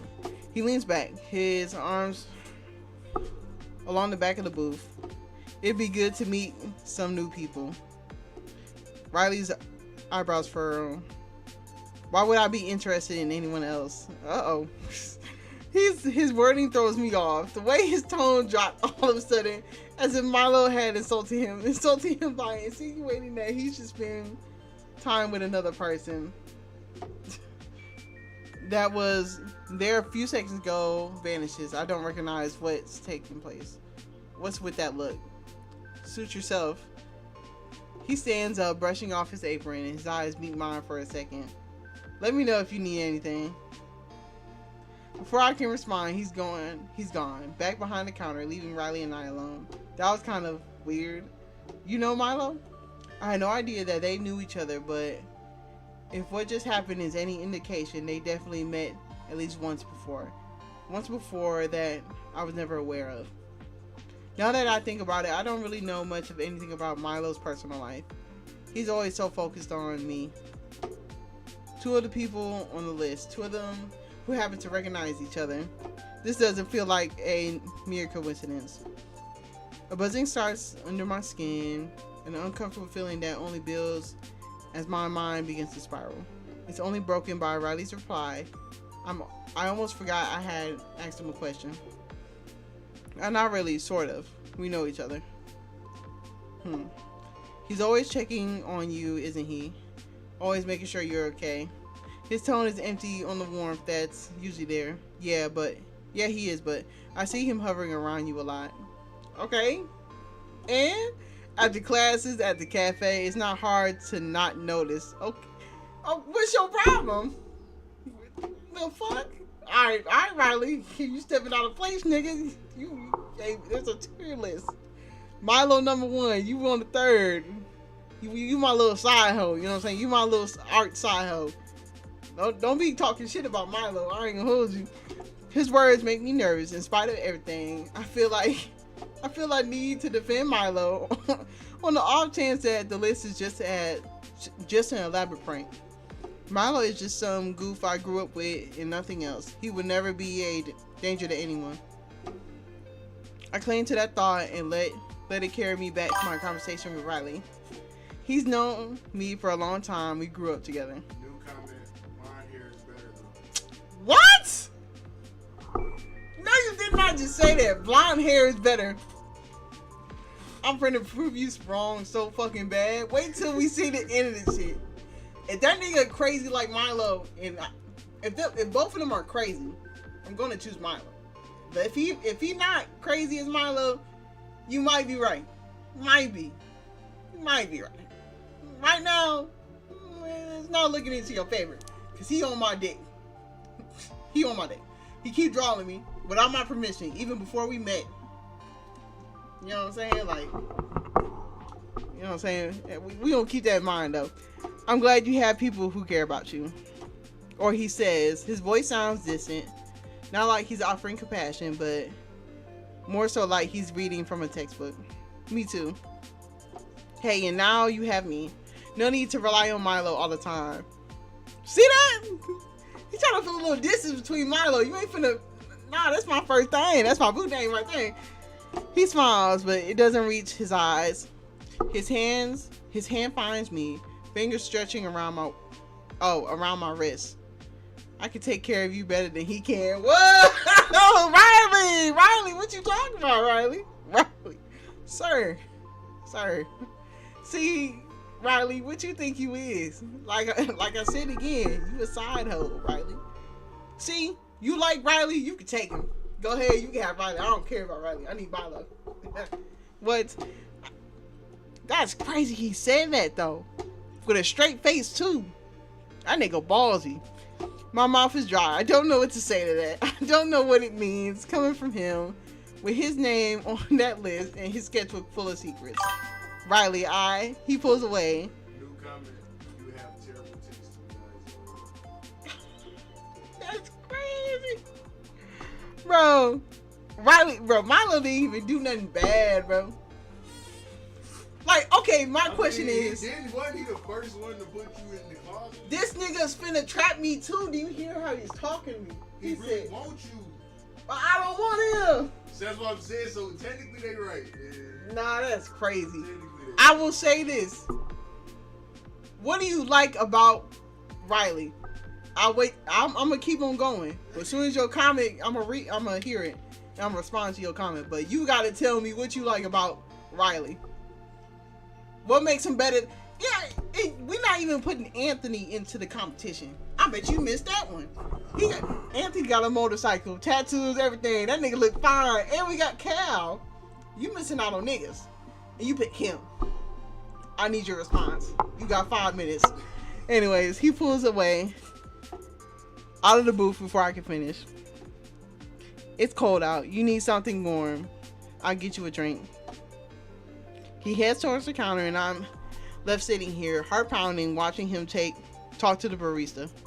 He glances back at me once, twice, 3 times, checking to make sure that I'm still there. Damn! When he comes back, he's carrying 2 cups. He hands one to me, and then the heat seeps through the cardboard, heating up my palms. The cafe doors swing shut behind us, the cold air hitting my face. I pull my jacket a little tighter. The campus is empty at this hour, the building dark. Our footsteps echo onto the pavement. The only sound is the silence. What'd they say? Everything really, you just like bad boys. Oh my goodness. You know what? You right. I give it to you. You right. I'm not saying he ugly or nothing. I said I gave him a compliment. I said he cute. But you right. You right. I'm not finna. Man, you right. Is it bad? Like, come on. Yes, it ain't that bad. Like, Yes, it is. they just look good. That's it. They just look good to me. That's it. The drink is sweet, the way I like it. He bought it for me without asking what I wanted, just like Milo does. See? He act like fucking Milo anyways. What is you talking about? The fuck? Alright. I'm tapping too fast. See, you making me mad, bro. Alright. I like this. Being with you, working on something together. See, my game self don't even like his ass. I said, I mean, it's hard for me to talk to people, but with you, it's like I can just be me. I glance at him, his face lit by the soft glow of the streetlights. You're pretty fun to be around, like Riley. Really? I like how passionate you are about your interests. You don't find me annoying?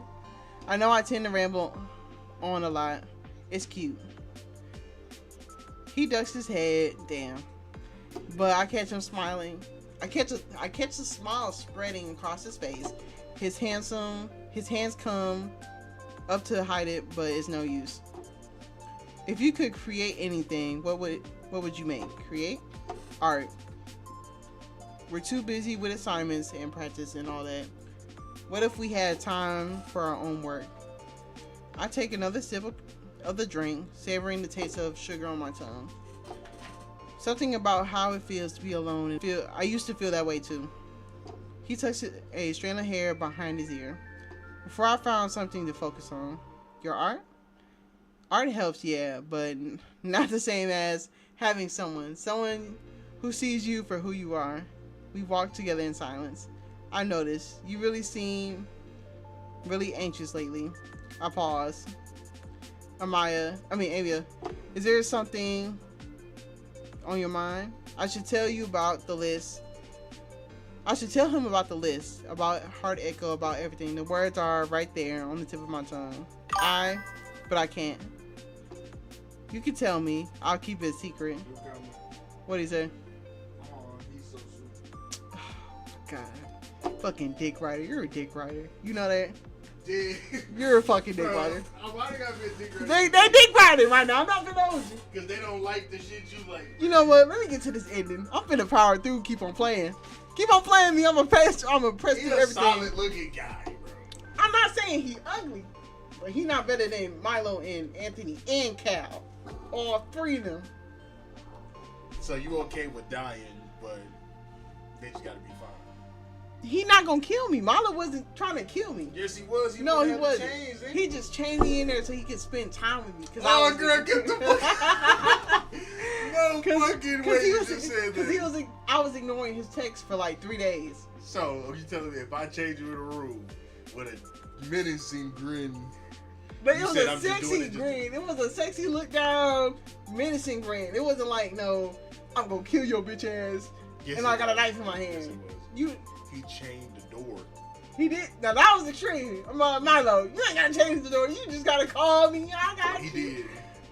You just gotta talk. You gotta calm him down. he was just mad that I didn't text him back. You gotta calm him down. You gotta calm him down, bro.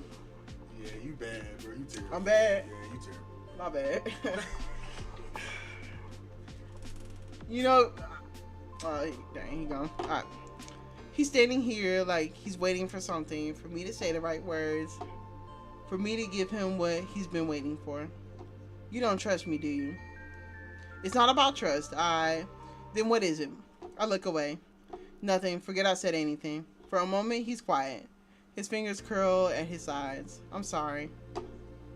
I glance over. He's not looking at me anymore. His hands shoved into his pockets. I get excited and then I push too hard. I do that. He looks down at his shoes. He kicks a loose pebble, watching it skip ahead of us. I'm not good at talking, but I'm trying for you. I really just want to understand you better. You don't have to tell me anything you're not ready for. But can I still walk you home? His fingers peek out of his sleeve, fidgeting with his hem. I like being around you. If you want to walk alone, I get it. He starts to step back, giving me room. You can walk with me. Are you sure? I don't want to make you uncomfortable. You won't. He offers me a smile, the same smile he gives when I compliment his work. It's hopeful. I'm happy to hear that. He follows me to my apartment door, making sure I return home safely. Good night. He gives me the sweetest smile, the smallest wave, and leaves me be. He doesn't look back. Good night, Riley. The hallway is quiet. I fumble for my keys at the door. My hand's clumsy. I find it. I fit it into the lock. I push open the door. I'm barely through when I stumble, reaching to grab for the wall, but my fingers are slipping. My head is pounding. See? Hold on. Alright, let me hear the comment. But watch this. Yeah, you just got it. What he say? Milo is ugly. Or I think that's how you spell it. You said he's ugly? Dario, your reaction is crazy. The disrespect. How dare you say that? Hold on. But watch this. You see your little nigga? I think he put something in our drink. Watch this. You see this? Bro, soon as we came in the door, we said our heads hurting. Guess who put something in our drink? Riley. Watch this. Footsteps approach from behind me. You know who was behind us earlier? Riley. Watch this. Echoing throughout the quarter. Turn around. But my body doesn't listen. Nigga, I can't even move my body because of this nigga. Milo didn't drug me. You know what I'm saying? That nigga drug people. My legs buckle beneath me. I fall, but I don't hit the ground. Hell no, I told your ass. See? You typed to fall for this. You want a nigga to drug you, don't you? See? Look at this shit. Shh, I got you. Oh, hell no. He's holding me, his arms around my waist, keeping me upright. His breath, oh shit, his breath is warm against my ear. His face is close to mine, so close, too close. I've got you, I always have you. Hell no. I can't keep my eyes open. The world is spinning, tilting, falling away. I've tried to push him away, but my arms won't budge. My legs won't hold me. My body isn't mine anymore. What the fuck? What the fuck did you get me into, bro? He carries me to the bed, being gentle as he can, gentle despite everything. The mattress dips when he sits beside me. His hand brushes the hair from my forehead, fingertips tracing down my cheek and my jaw, the curve of my neck. Oh, hell no. Oh, I wanted this for so long. Bro, you see what you got us into? Trusting this man. He was lying to you. All that nice shit he was on. Fake.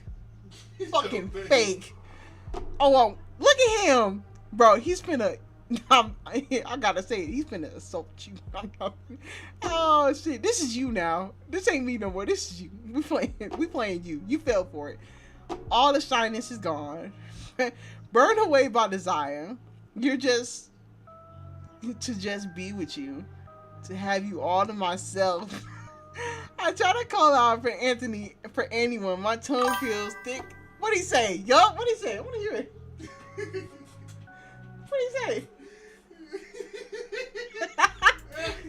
I spit. Okay.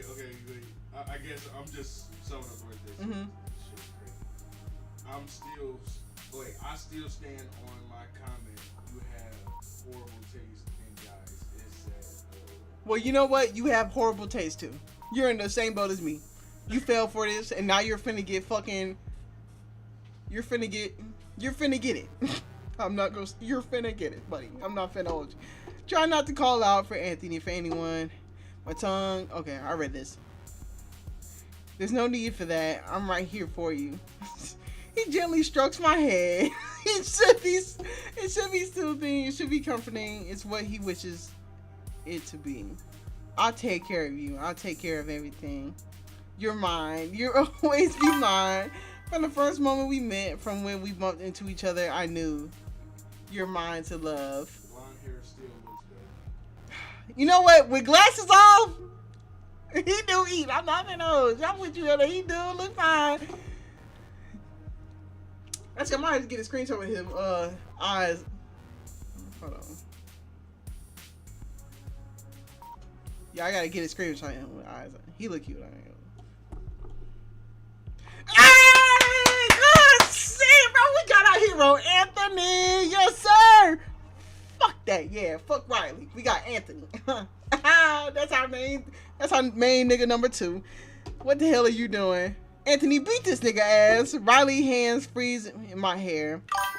I was just, get out now. You don't understand. This is your only warning, Sinclair. Get out or I'll make you. I hear footsteps, a sharp inhale. Thank you. A sharp inhale, the rustle of fabric. She's mine. You can't just. She's not yours, and she never has been. Everything is muffled, distant. A crash, a thud, a grunt of pain, another crash, glass shattering. Everything goes quiet. Oh shit! What you do to my nigga Anthony? Okay, Anthony's still alive. Cool. Amia, can you hear me? Stay with me. Darkness, light bleeds in, but pulling me under. Amia. Oh my goodness, no! Yeah, we need the full game. Never mind. Black shirt is better. See? I told you. See, we got similar tastes. You know what I'm saying? Don't, you know what I'm saying? Dang, that's crazy. That's wild, bro. So this nigga's a stalker. He's the chillest of all. But the ending was a little weird though. He still locked me up. But it was. You think so? Hold on. Let me see if I can show you the pictures I got from the.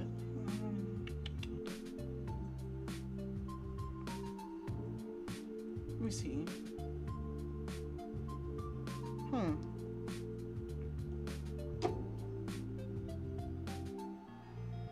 I wonder if I can show you.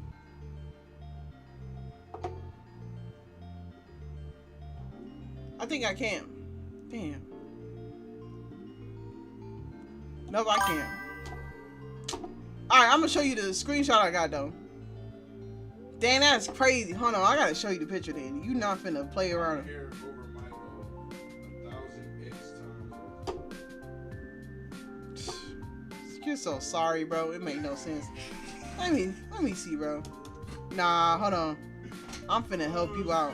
Hold on. Because you so damn. Why that nigga's taste can't be just what it is, bro? No, bro, I'm trying to find it, bro. No, I'm finna go to screenshots. You got me fucked up. Alright, just you do that. Make your screen bigger. Which mean make my screen bigger? Like make your camera bigger. Don't show that stuff. Oh, okay. Yeah, hold on, bro. Cause you got me absolutely fucked up. Hold on. Let me pop this screenshot up real quick.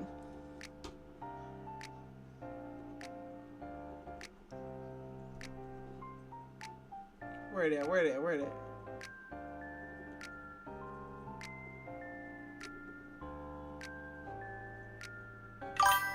Bro, I won't just open up. I'm finna get mad. Show me blonde hair, not my hair. Bro, you already seen enough of him. What you need to see him for? I'm trying to prove to you that Milo ain't ugly. That's what I'm trying to prove. That's all I'm here for. Now, yeah, hold on. Let me widescreen this. Now you're telling me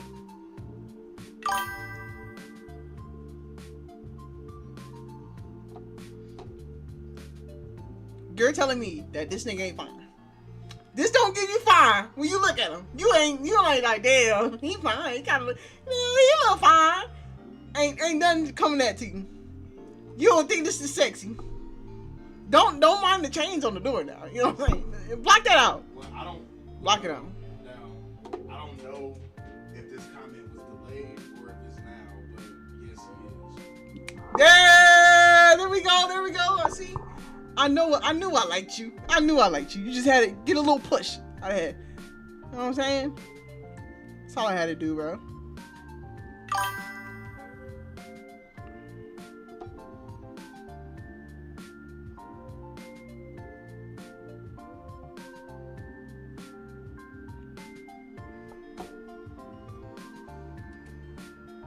Hey, how long have I been streaming for?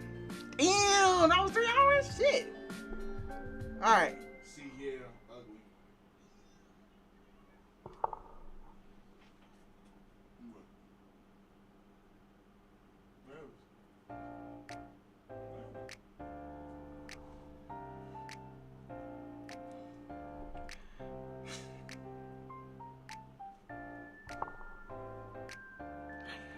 Alright. Alright, so we finished that game. Knees deep. Game fire, I ain't gonna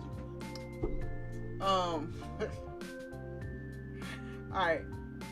Next time I stream, Monday, I'm gonna spin the wheel and we gonna find a new one to do since we just finished it. Get the fuck out the way. Like, stop looking at the camera. Anyways. Alright, I'll see y'all later. Deuce. Intro, yeah, I'll try to screen.